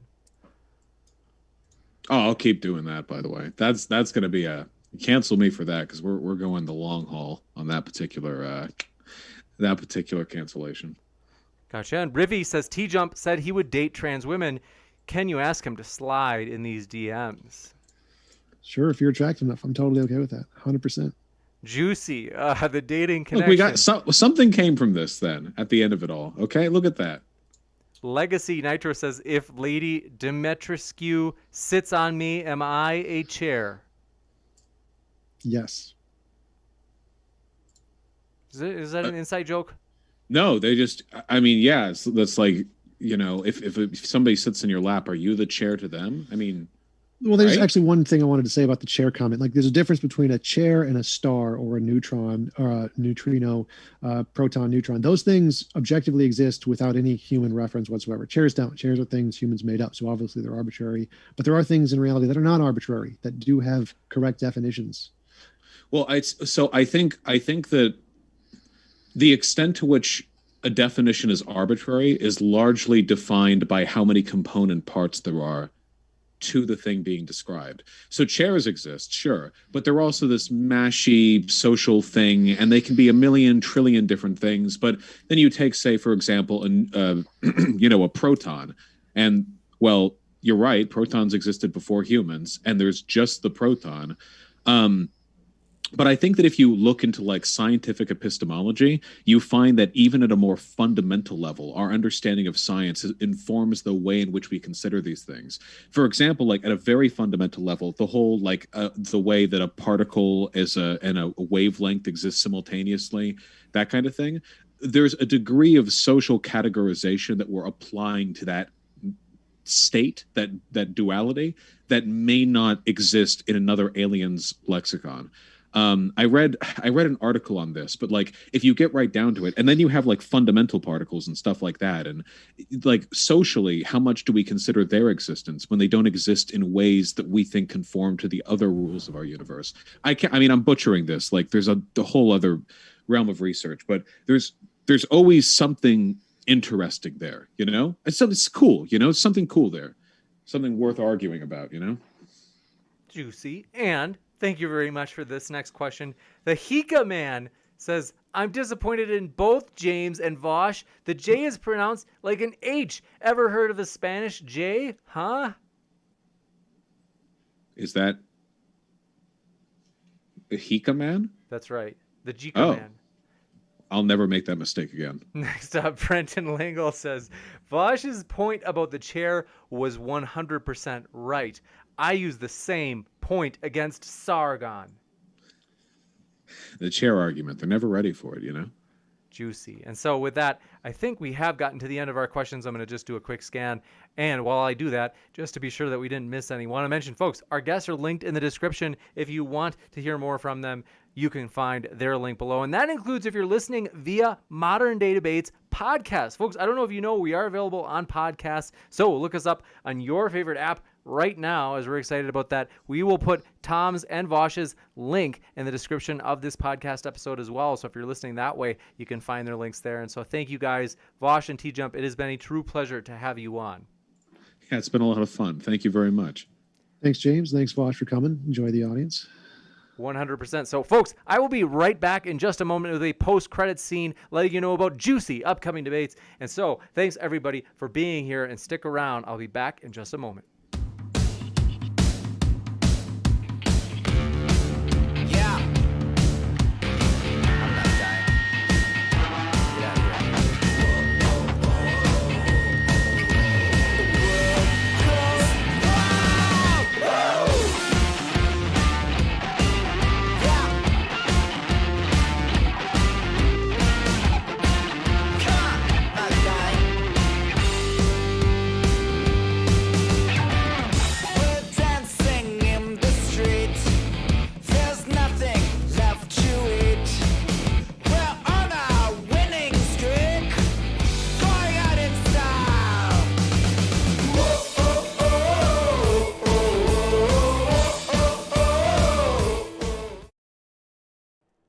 Folks, very excited. Oh, yeah, you know what? I forgot. At the moment, am opening up a new Zoom meeting because whenever I click out of it, I forget that it basically goes away. So I am going to be showing you, or you could say on screen again in just a moment. So let me just move this over. Oh, very embarrassing. So I'm almost there. Thanks for your patience. Want to let you know, you guys, we are absolutely thrilled, super excited, as if you have not heard about it, we have a crowdfund that we are pumped about. In particular, Dr. Kenny Rhodes and Matt Dillahunty will be debating on June 5th. Folks, you don't want to miss this. It is going to be an epic debate, and we're excited that you guys, we have honestly seen so much growth in the crowdfund for this. So I want to show you, here I am again, but let me show you this, as I'm really excited, and I'm going to show you this on the other page as well, where it has this little meter that basically shows our progress in terms of how many people have jumped in on this crowdfund, and we're excited about it as we are at 66%. You guys, this is gigantic. And so let me show you this right now. On the far right side of your screen, I want you to pay attention to this happy little guy right here, which shows that we have only 9 days left until this event happens. You guys, this is going to be epic. And so I want to encourage you, if you have not already jumped in on this superb opportunity, we are thrilled. We're absolutely going to make this goal, folks, and we want to invite you to partner with us as we want to use this strategy to take, you could say, bigger risks in terms of upcoming debates that we want to host, doing things like crowdfunds in order to fund the honorariums for our guests. And so this next one with Dr. Kenny Rhodes and Matt Dillahunty is going to be epic, folks. Seriously, we're thrilled about it. And so as you can see on screen, only 9 days left on the far right there. And we are at, what is it? Last time I checked, it was 2340. That's right, 2340 out of the 3,500. So we're, like I said, we only have a third of the way to go, and we are absolutely going to make it, folks. We are thrilled about that. And so that fundraiser or crowdfund is linked in the description. Highly encourage you to jump in on it if you haven't already, as we are absolutely pumped. And I'm going to share that link with you right now, because you might be like, I don't know, like, where is it? It's in the description. But in case that is some way or in some way not accessible to you, I'm going to throw it into the live chat as well. Crowdfund. 2 seconds. There we go. Crowdfund. And we are absolutely pumped, though. You guys, this is going to be epic. We are thrilled about it. Matt has honestly... Lily Aja just said, someone named Ozian just donated 1,000 bits on Twitch. Please check it out. Thank you, Ozian, for your donation on Twitch. That seriously, and also thank you for your gifted subs. That is seriously encouraging, as you've topped 70 different subscriptions that you have gifted to others. And so thank you so much, Ozian, for all of your support. Seriously, we are excited about the future, folks. And as you know, or maybe you don't know, I don't know, maybe you do or don't, we are on Twitch as well, folks. And so want to let you know about that, as we are pumped. A lot of people are like, hey, it's kind of like a more easygoing chat, a little bit slower tempo, and just, it's like a nice little happy place. And so we do want to let you know about that. And I'll throw our Twitch into the live chat as well. That is there in the live chat. And then, as mentioned, the crowdfund is linked at the top of the chat. And so we are, folks, you guys, we're absolutely excited. It is going to be an epic one. So let me show you a couple of things.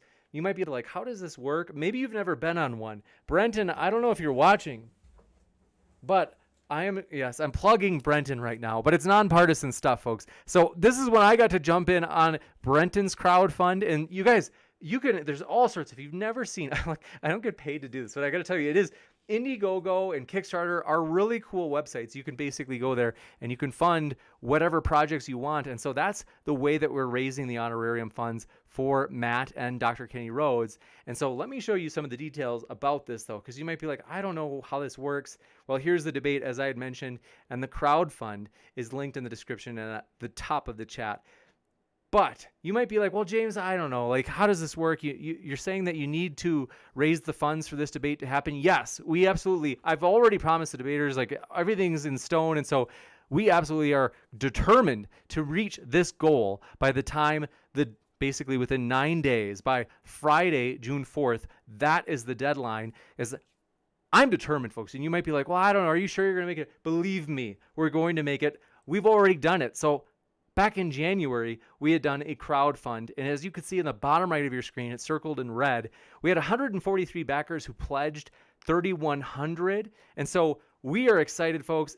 Even throwing in, you guys might be like, well, I don't know. I mean, do I have to throw in $100? No, you guys, it's easy. It's like if you want to throw in $3, you can throw in $3 for the price of a cup of coffee. You can help support us as we use this Indiegogo, or you could say crowdfund strategy more broadly. And that's Indiegogo shown at the top in terms of its branding or logo. And you might be like, well, I don't know, James. To sign in there is kind of like a lot of work, and it's just tiring, and I got to give them my email. I don't want to give anybody else my email. No, you don't have to.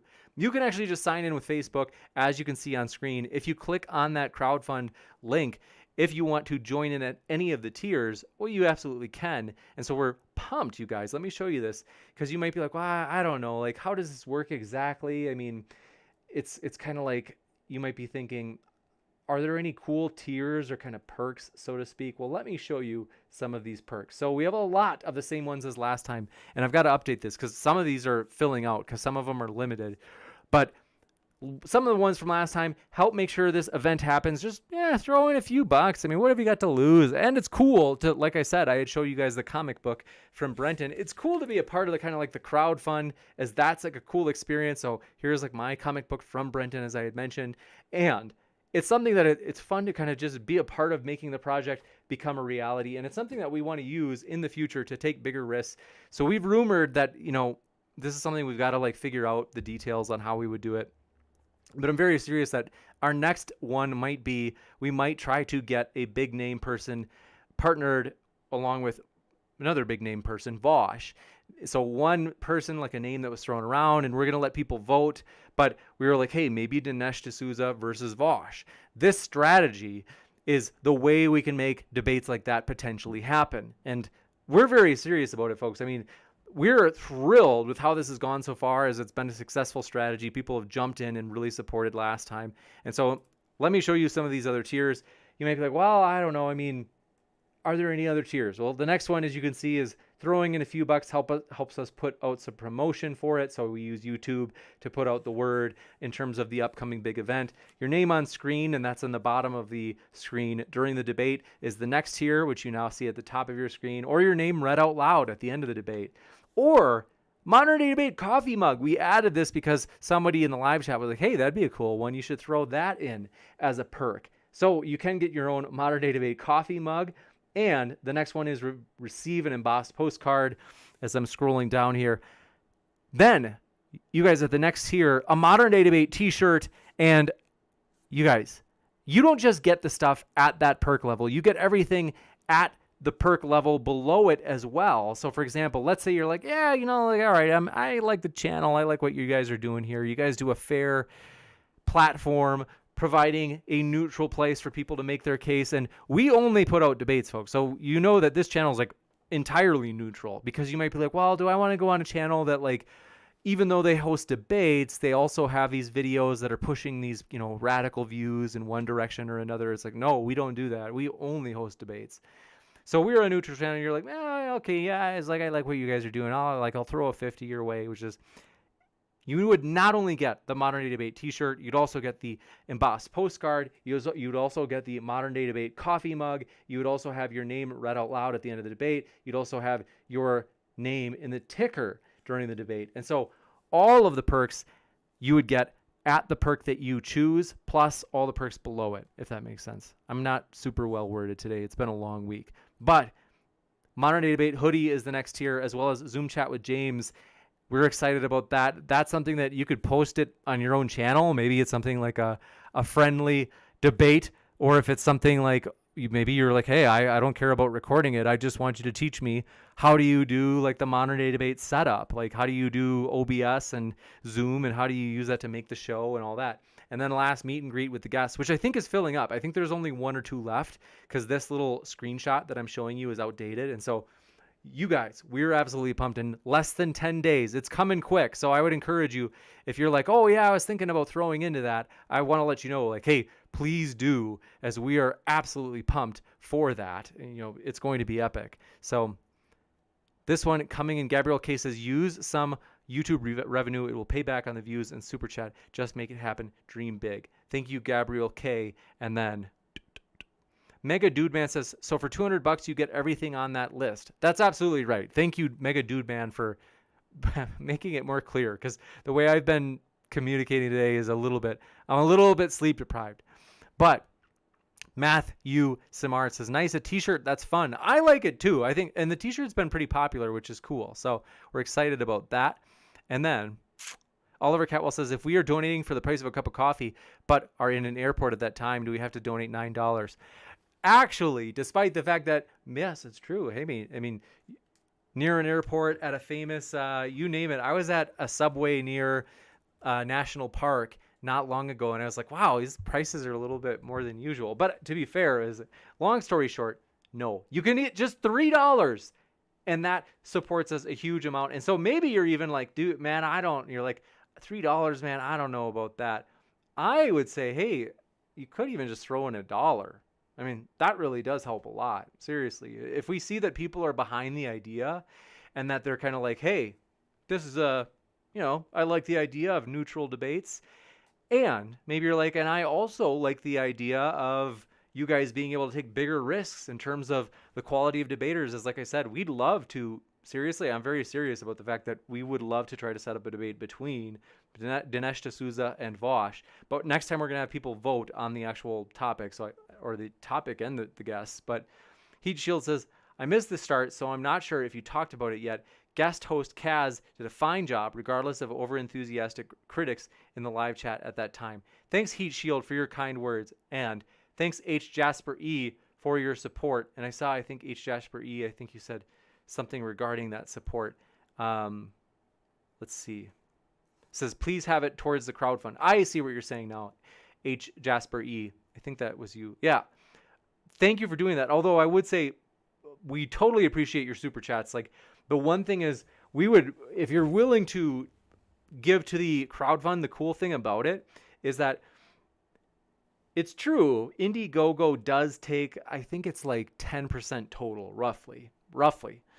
They take about 10% total, but YouTube from a super chat takes 30%. And so that's why I would say, like, if you want to give to it, we'd highly encourage you to just, even if it's $1 or a single euro, whatever it is, we want to encourage you to consider just actually doing it through the crowdfund, because otherwise a good chunk of it goes to Google, and we know they have enough. No, I'm kidding. I got to be happy for Google, and I've got nothing against Google because they've done a great job of suggesting our videos. Like, that's one of the ways that we've grown.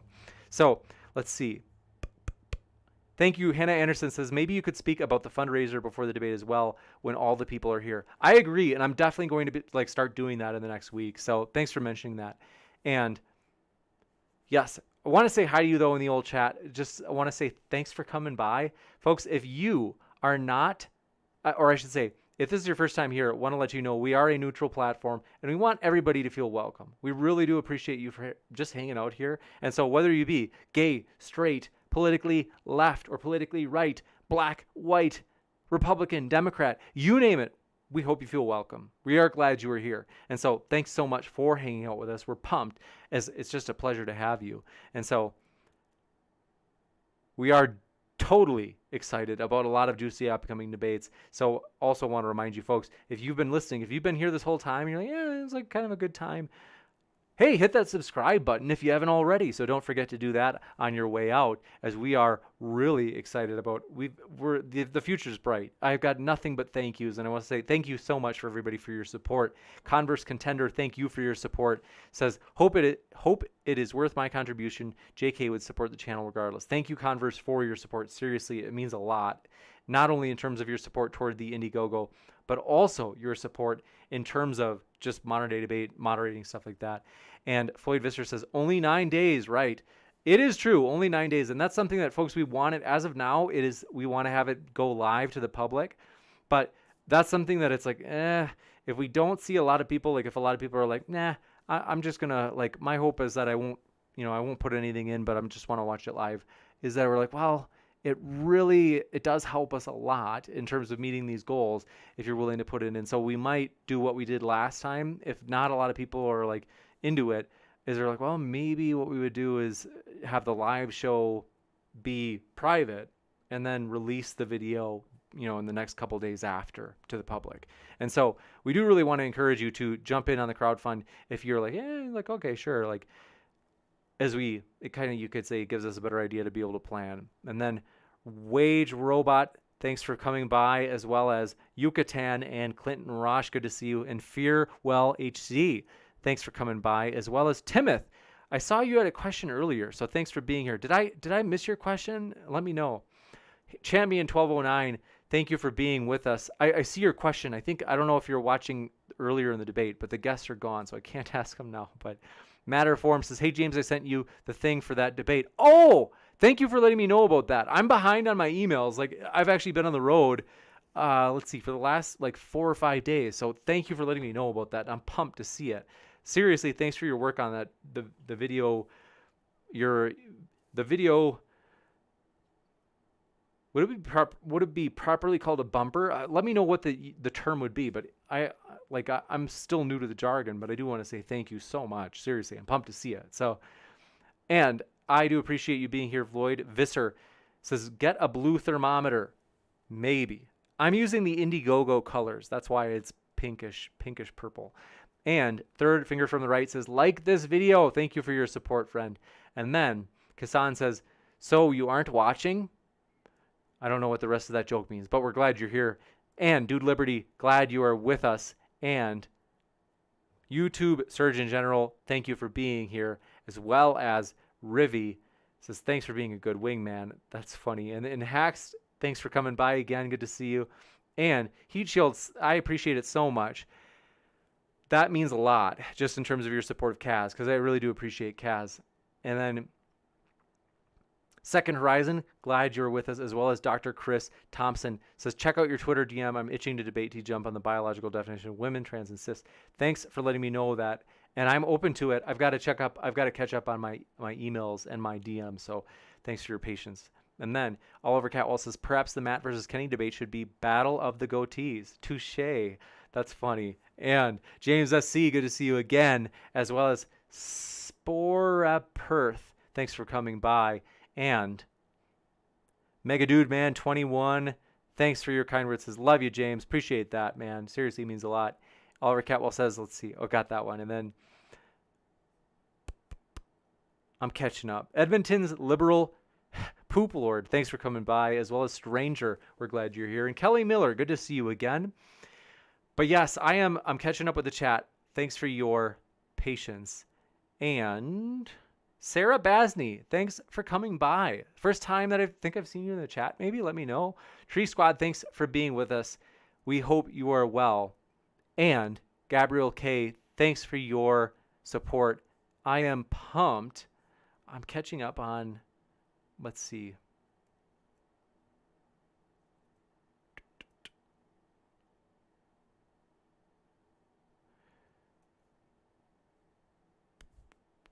Converse says, need to get set back up tomorrow for the Doobie debate. I'm pumped. I've got to make the thumbnail for that, man. Sorry I'm late. I will get it done. Give me like till tomorrow at like 7 in the morning.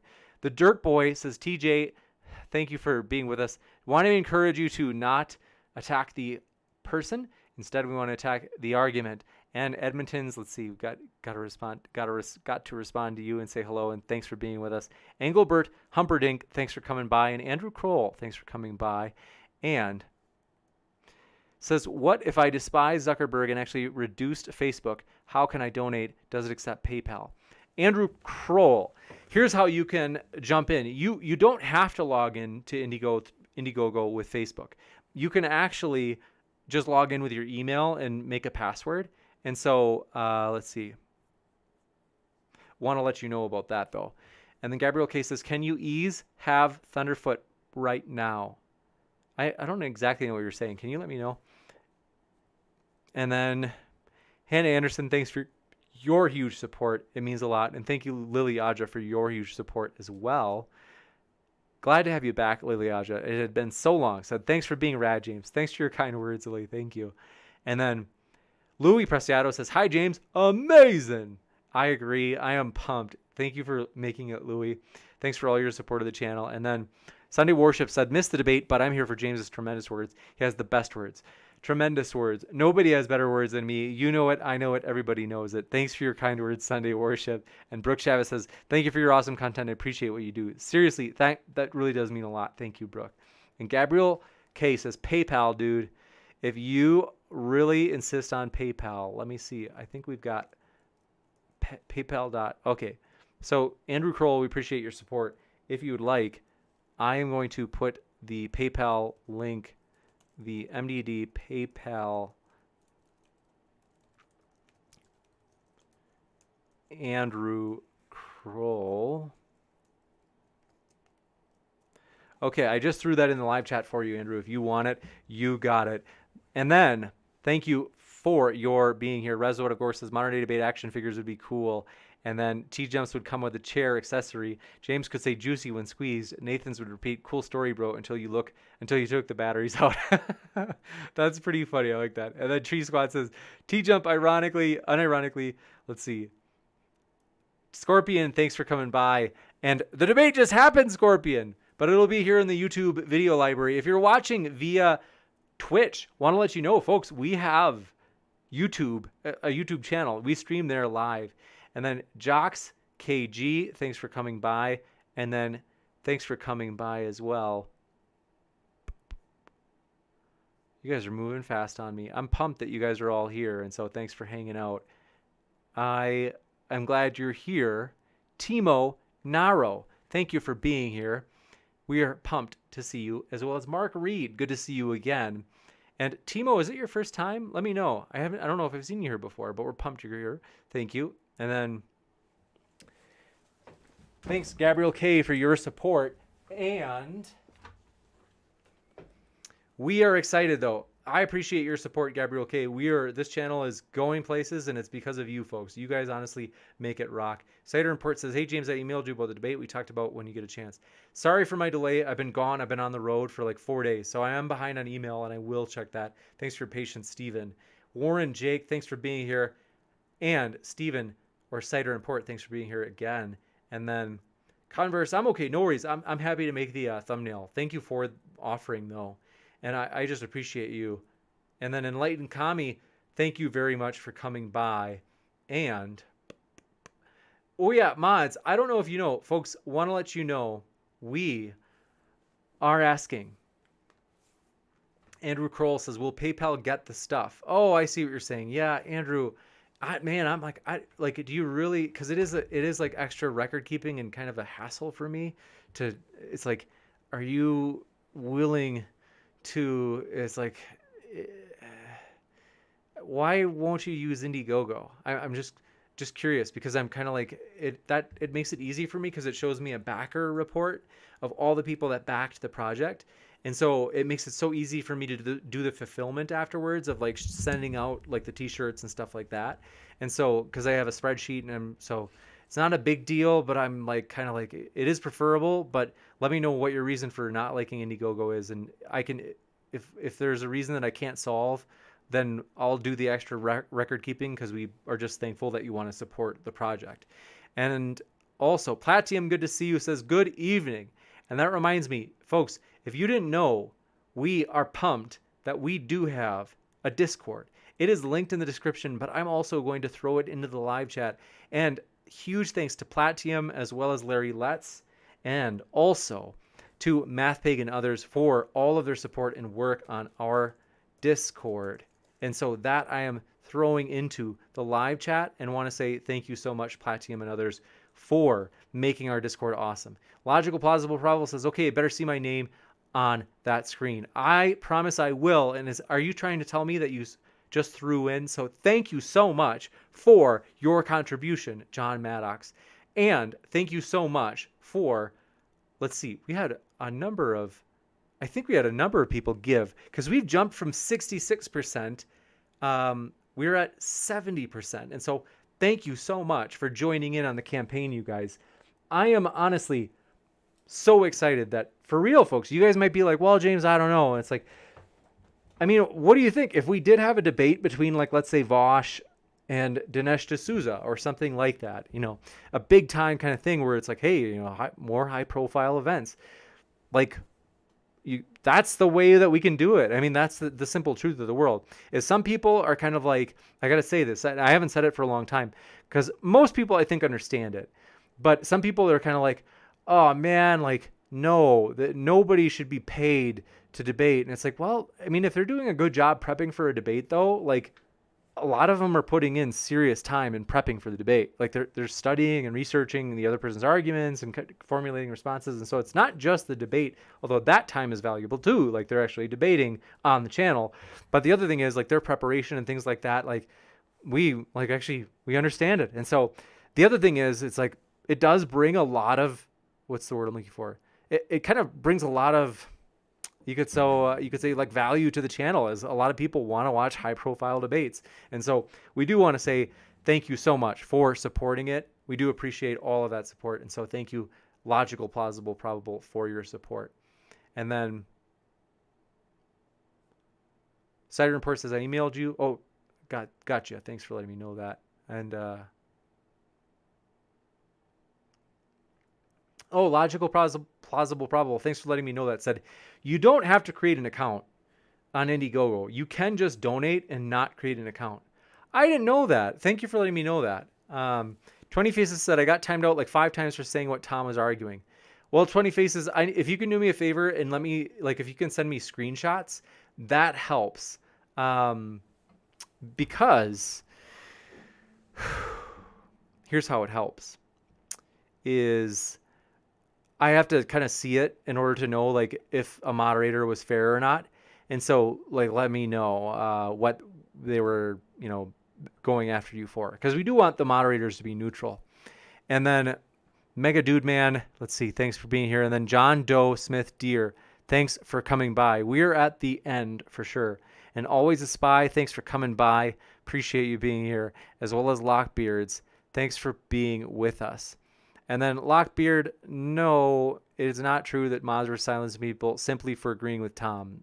That's just not true.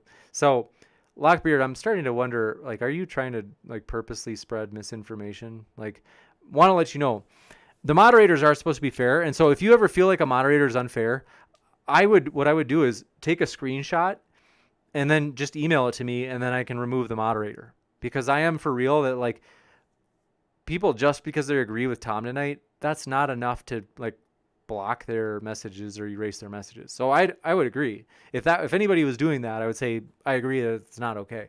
Because I did address it in one case. Somebody, I think it was because it's a long story, but I did address this to some extent tonight.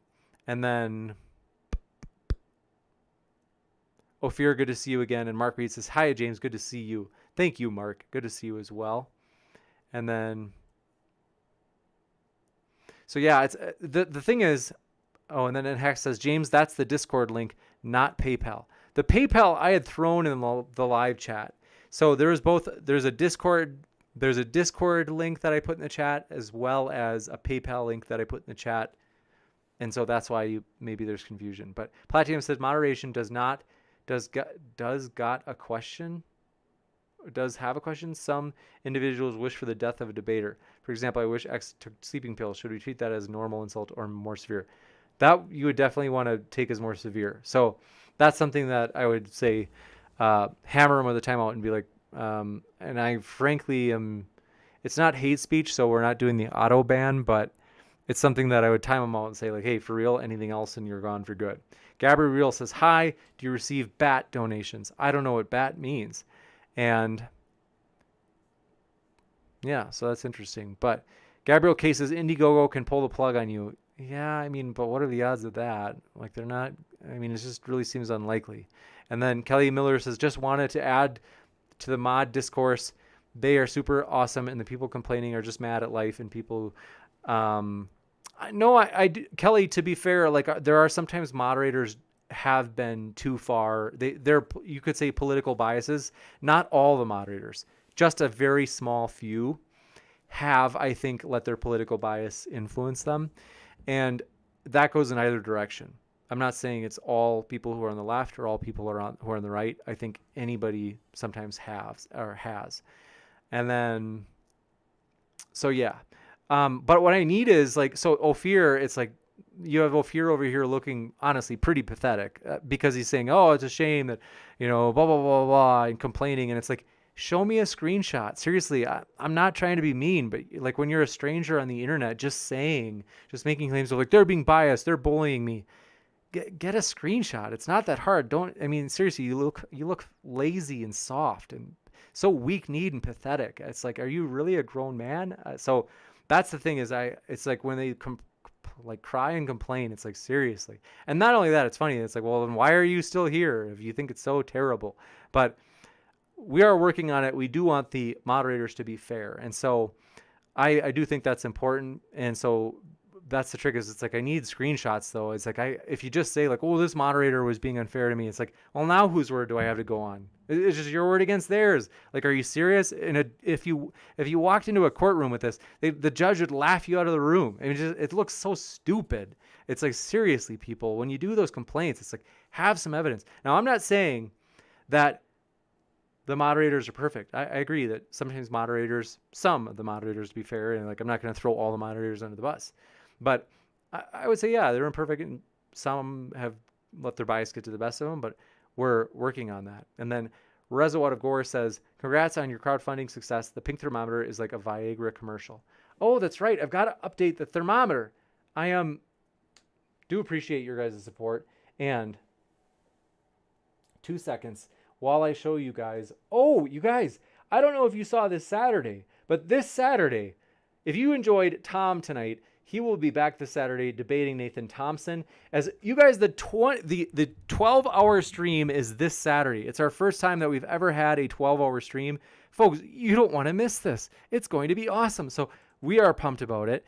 You don't want to miss it, and it's going to be legit. So don't miss it this Saturday as we start at 11:30 a.m. And then we will be going all the way until 11:30 p.m. For real, you guys. And so we are pumped about that. These are two of the debates that will be featured in the Debate-ageddon event, as TJump and Nathan Thompson will be going one-on-one. You don't want to miss it. So we're excited about that. And, oh baby, it's going to be epic. But let me show you the updated crowdfund page. So thank you so much for your contributions. We were up 24.52. So we're at 70% of the crowdfund. So thank you so much for your support, as we're up to 45 backers now. We do appreciate that, you guys. And we are pumped. It's going to be epic. So Rezo out of Gore says, congrats on your crowdfunding. Thank you for that. And Dan F., thanks for being with us. And then Axe says, every time I tried to back it on Indiegogo, it rejected it like 6 or 7 times. That's weird, but did it tell you why it did? And I can try to... And in Hacks, thank you for letting me know about that. You said, oh wait, and Hacks, I don't know if I did. Let me double check. I'll check it right now, because I was thinking maybe you hadn't done it yet. So let me just check. And Hacks, can you tell me what's your name on PayPal, so then I can check it via email, because I can search for your name basically. So let me know what your name is on there, and then I can search for your PayPal name, and then it'll hopefully pull up the message. But let me try searching. I'll search the word PayPal first, and then I'll just see like if it shows.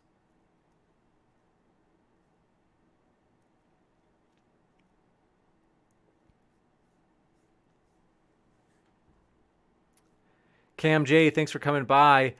We appreciate you hanging out here. And Platium says, almost all, if not all, moderation actions are screenshotted and recorded. We also debate on decisions if we don't agree. I totally appreciate you doing that, Platium. I'm saying that if a person,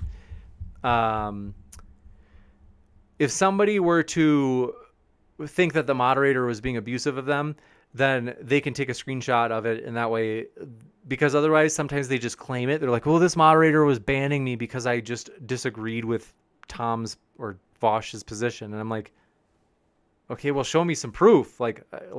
So that's why I was telling them to take a screenshot.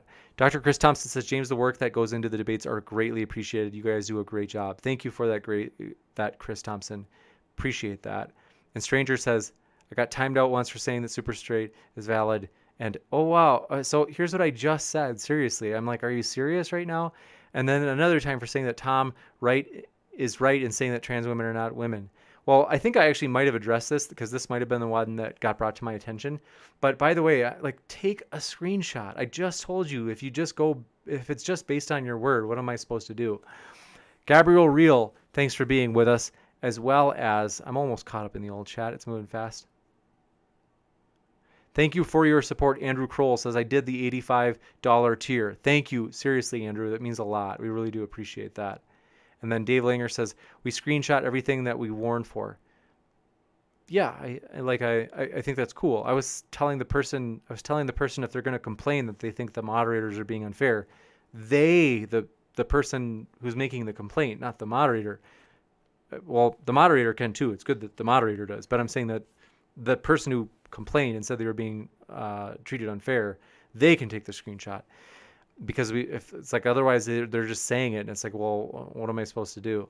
And Hack says, I've never had a problem with the moderation here, but I don't see everything that happens. I think the moderators do a great job. Once in a while, maybe somebody has a little bit of bias showing. It's like, well, they're human, so I'm not gonna try to come down on somebody. But so yeah, Brooke Chavez says, we've been working hard at being fair and unbiased. And I appreciate that, and I totally recognize that. So I do appreciate that. And then Amanda once, let's see, says all the deleted comments and timeouts are screenshotted. I think that's cool. You're the third person that's told me that in the last 3 minutes or so, but I appreciate that. And then said it and discussed amongst the mod team. I appreciate that. That's a good thing. I was just telling that if somebody is in the chat and they're not a moderator, they accuse the moderator of doing something wrong, then that person should take a picture of the moderator doing something wrong. So yeah, because then that way it's not just their word against somebody else's. Does that make sense? Are you guys like? I don't understand why. I think it's cool that you do too, though. But I'm just not see. I don't know how it's why everybody keeps telling me that. I'm not making the connection. But Nara, are you saying that way you can like prove that the person might be like lying? Because that's true. Like some people might lie. So NARX00, thanks for being with us. And then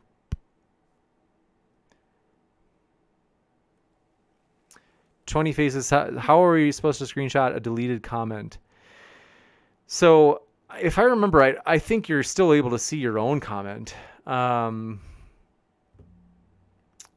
What you could do is just screenshot where it says your message was deleted, and then maybe say, "Hey James," or here maybe just say this. Say, "Hey,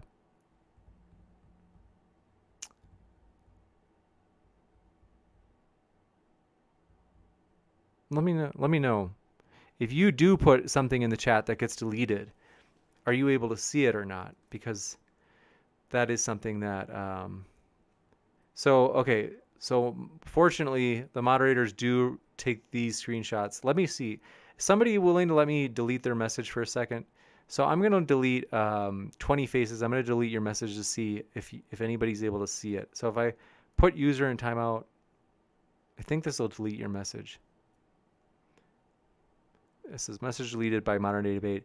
I can click on view deleted message, but I'm guessing you can't. So that's what you're saying is like, hey, I can't do that though. It just says message was deleted by so-and-so.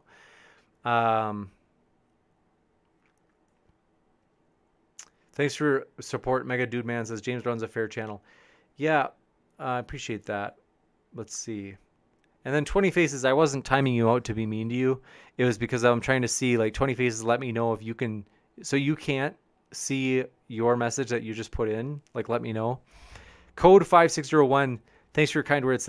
Said thanks for putting up with this mess of a debate. Let's see. We appreciate that code 5601. And then 20 faces, let me know, though, because that's something that I want to know. If you're not able to see it, then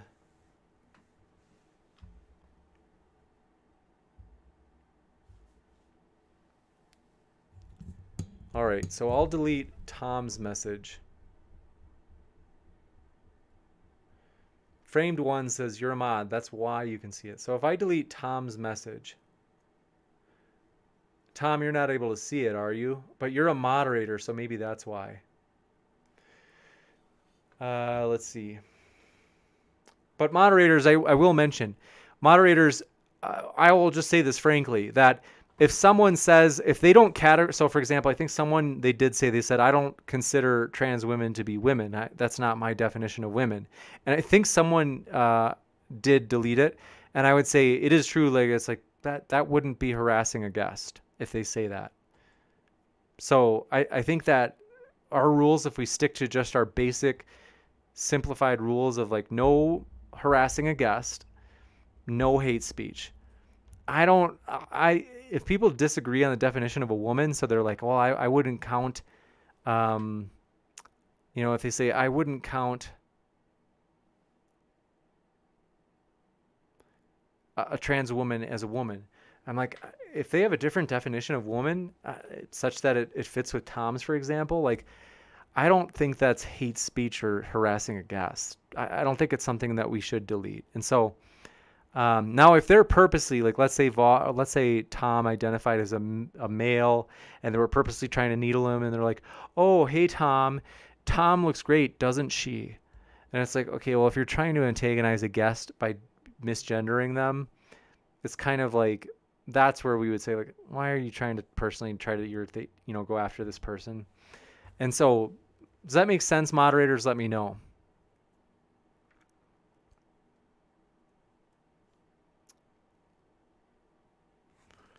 So Oliver Catwell, that's right, we deleted your message. I forgot about that. So Dave Langer, I wouldn't actually, no, your definition is that that's anti-trans, and I would say I don't think that's anti-trans. Now, I think different people will have different definitions, so you can think that is anti-trans speech if you want. I think that's asserting too much. As a neutral, Dave Langer, as a moderator, I don't know if I would say I don't want you like arguing with people in the chat, like saying like that's anti-trans speech. I'm like, I think that it's we're taking too much of a strong position by saying that it's anti-trans.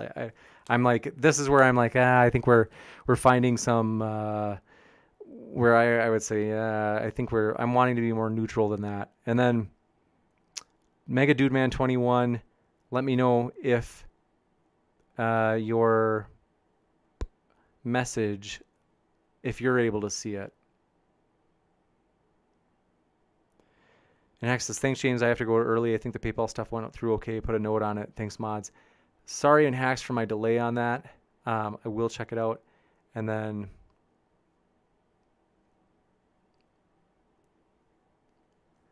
Plague Injected, thanks for coming by. And then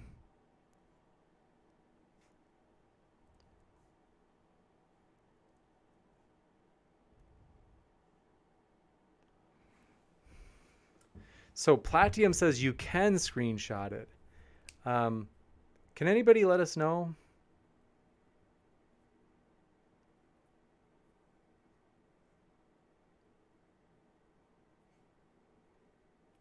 Dave Inger says, so if someone says to a trans person, that is a man, not a woman, you want us to let that go. I thought I just said that. If they misgender a particular guest, then I think they're trying to be antagonistic. But if they're speaking about it generally and they're saying, I don't think that a trans woman would be under the umbrella of the definition of woman, like that's kind of speaking more broadly. But if they're purposely saying like guest X is, what was it? I think they say they're not a woman. They're, if they misgender them, whatever it is about that particular guest, if they're going after the guest in particular, that's where I'm like, I think you're purposely trying to get under the skin of the guest, I would say to them. And then, oh, thanks for letting me know that. Platinum said, Mega Dude Man 21 and Gabriel Real confirmed they can view their own deleted comment as a non-moderator. Yeah, so 20 faces. I mean, seriously, maybe it's because, so 20 faces, did you hear that? Maybe it's because you're on phone, or something like that, but you're like everybody. So 20 faces says, I'm not able to see my deleted comments. Only mods can. Well, 20 faces, everybody else is saying that they can. Like that they're saying that even if they're a non-mod. So for example, CD, I just deleted their message. And CD, Oliver Catwell says, you can delete this message so I can let you know. Everybody else is saying that when we delete their message, even if they're not a moderator, they can see what was deleted. And Tapatzel was able to too. So I'm like, 20 faces, are you sure about this? I think you might want to might be. CD said they can view it, but they don't know what comment is deleted or what certain comment got timed out. There's the exception. Well, okay, so I would ask the moderator what got me banned or timed out, and then 20 faces, you'd say, what did I say that got me in trouble? And then take a screenshot of what you said that the moderator said you got in trouble for and show us. So some of you, I mean, like 20 faces right now, you're looking so weak-kneed and soft. It's really sad. I mean, because it looks like you got a weird persecution complex where it's like you're trying to make it seem as if like, oh, I have no way of defending myself. And it's like, you can see your message. Like, ask them what got you in trouble. Like, I think 20 faces, like, you're just like trying to like It's honestly, it's cringe. So, you don't really have an argument to stand on, like a leg to stand on. Just ask them what you'd said that was so bad. And then Platinum says, wait, they can view the comment that is deleted, but they can't see which one is deleted. Yeah, so I would just say, yeah. So YouTube Search General says, I suggest having the individual making a complaint take a screenshot, and it can be cross-checked with mods screenshots. And then Sideshow F says, since mods will be screenshot deleted messages, we are always open to discuss it in Discord. And then Platinum says, nothing changes on their end. So yeah, 20 Faces is like, get it? All right, so Stranger says, you definitely cannot see deleted comments. Who's lying? A lot of people are saying they can, and I just don't think that it would be, I don't think that they're all like making this up. So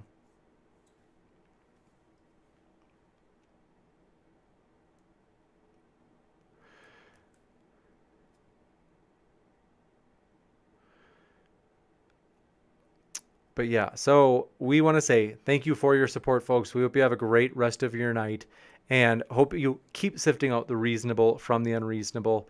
And holy smokes, thank you so much to the backer who just gave, as we were up to 25.49. So we're up to 72% now, which is absolutely epic. I'm pumped about that. So thank you guys so much. We really do appreciate it. 25. Oh gosh.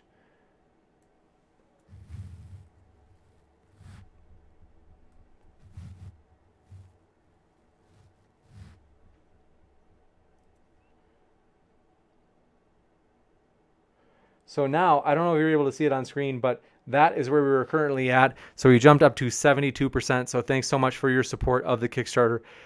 We do appreciate that. Heat Shield says, I think it's device specific. Let's test again, but have people say what they're using if we really want answers.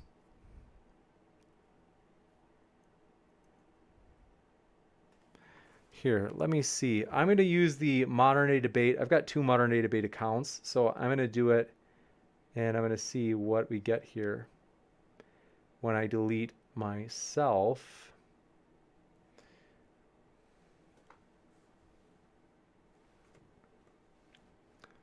Thanks for your kind words, Oliver. Oliver, were you able to see your message?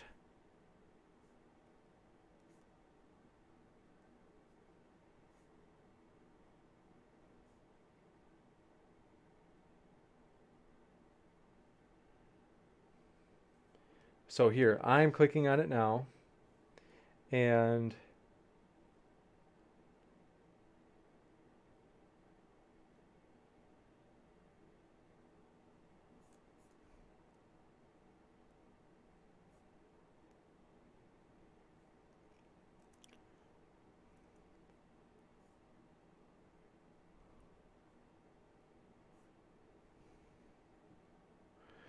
Christopher Hatch says, how do I donate to the fund drive? It is linked in the description, and it is also, I'm going to throw it into the live chat. So let me do that right now. And we do appreciate that support. So let me know, Chris Hatch, if this link for it works, and we'll see right now.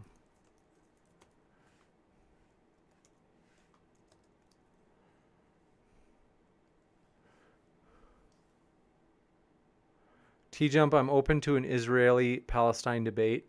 I don't know exactly who would take which side, but I think if I remember right, you'd take Israel. And so I could probably pretty easily find you somebody who would want to debate that. So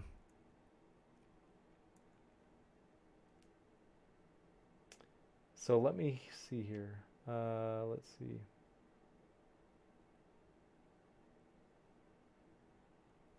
So if I delete the letter, if I delete Modern Day Debates message, thanks Converse for sharing that link as well.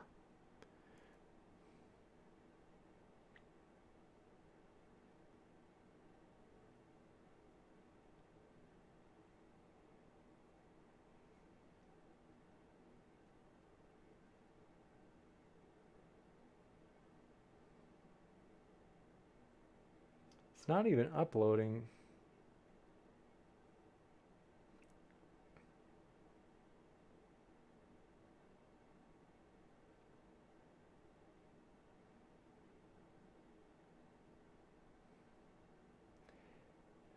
Yeah, I mean, I'm seeing, oh gosh. It's weird.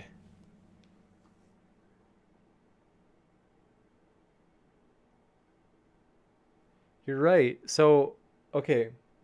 You can see it on phones, or you can see it on PC, but not on phones. So 20 faces, I you're not even able to tell if it got deleted if it's on phone. So it doesn't your story doesn't make sense that way. Like how would you even know that they deleted your message if you were using phone?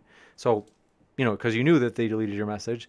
So you obviously weren't using phone, which means you were using PC, which means you would have been able to see the message that they deleted. So like but yeah, I want to let you know, folks. Yeah, be careful in terms of using phone. But I want to tell you, I want to defend the moderators. They do a great job. They really do. Now, maybe once in a while, maybe a small percent get a little bit biased in terms of their position. Again, this is a small percent. I am thankful for the mods. I support the moderators. They do a fantastic job. They're human, so whether they be a little politically like leaning to the right or to the left, and they let that influence their moderating, I would say that's bad in either case. And maybe that happens sometimes. I think it's very rare, but that's why if you want to take a picture, a screenshot of something where you think you were treated unfairly, like let me know, you can do that. But yeah.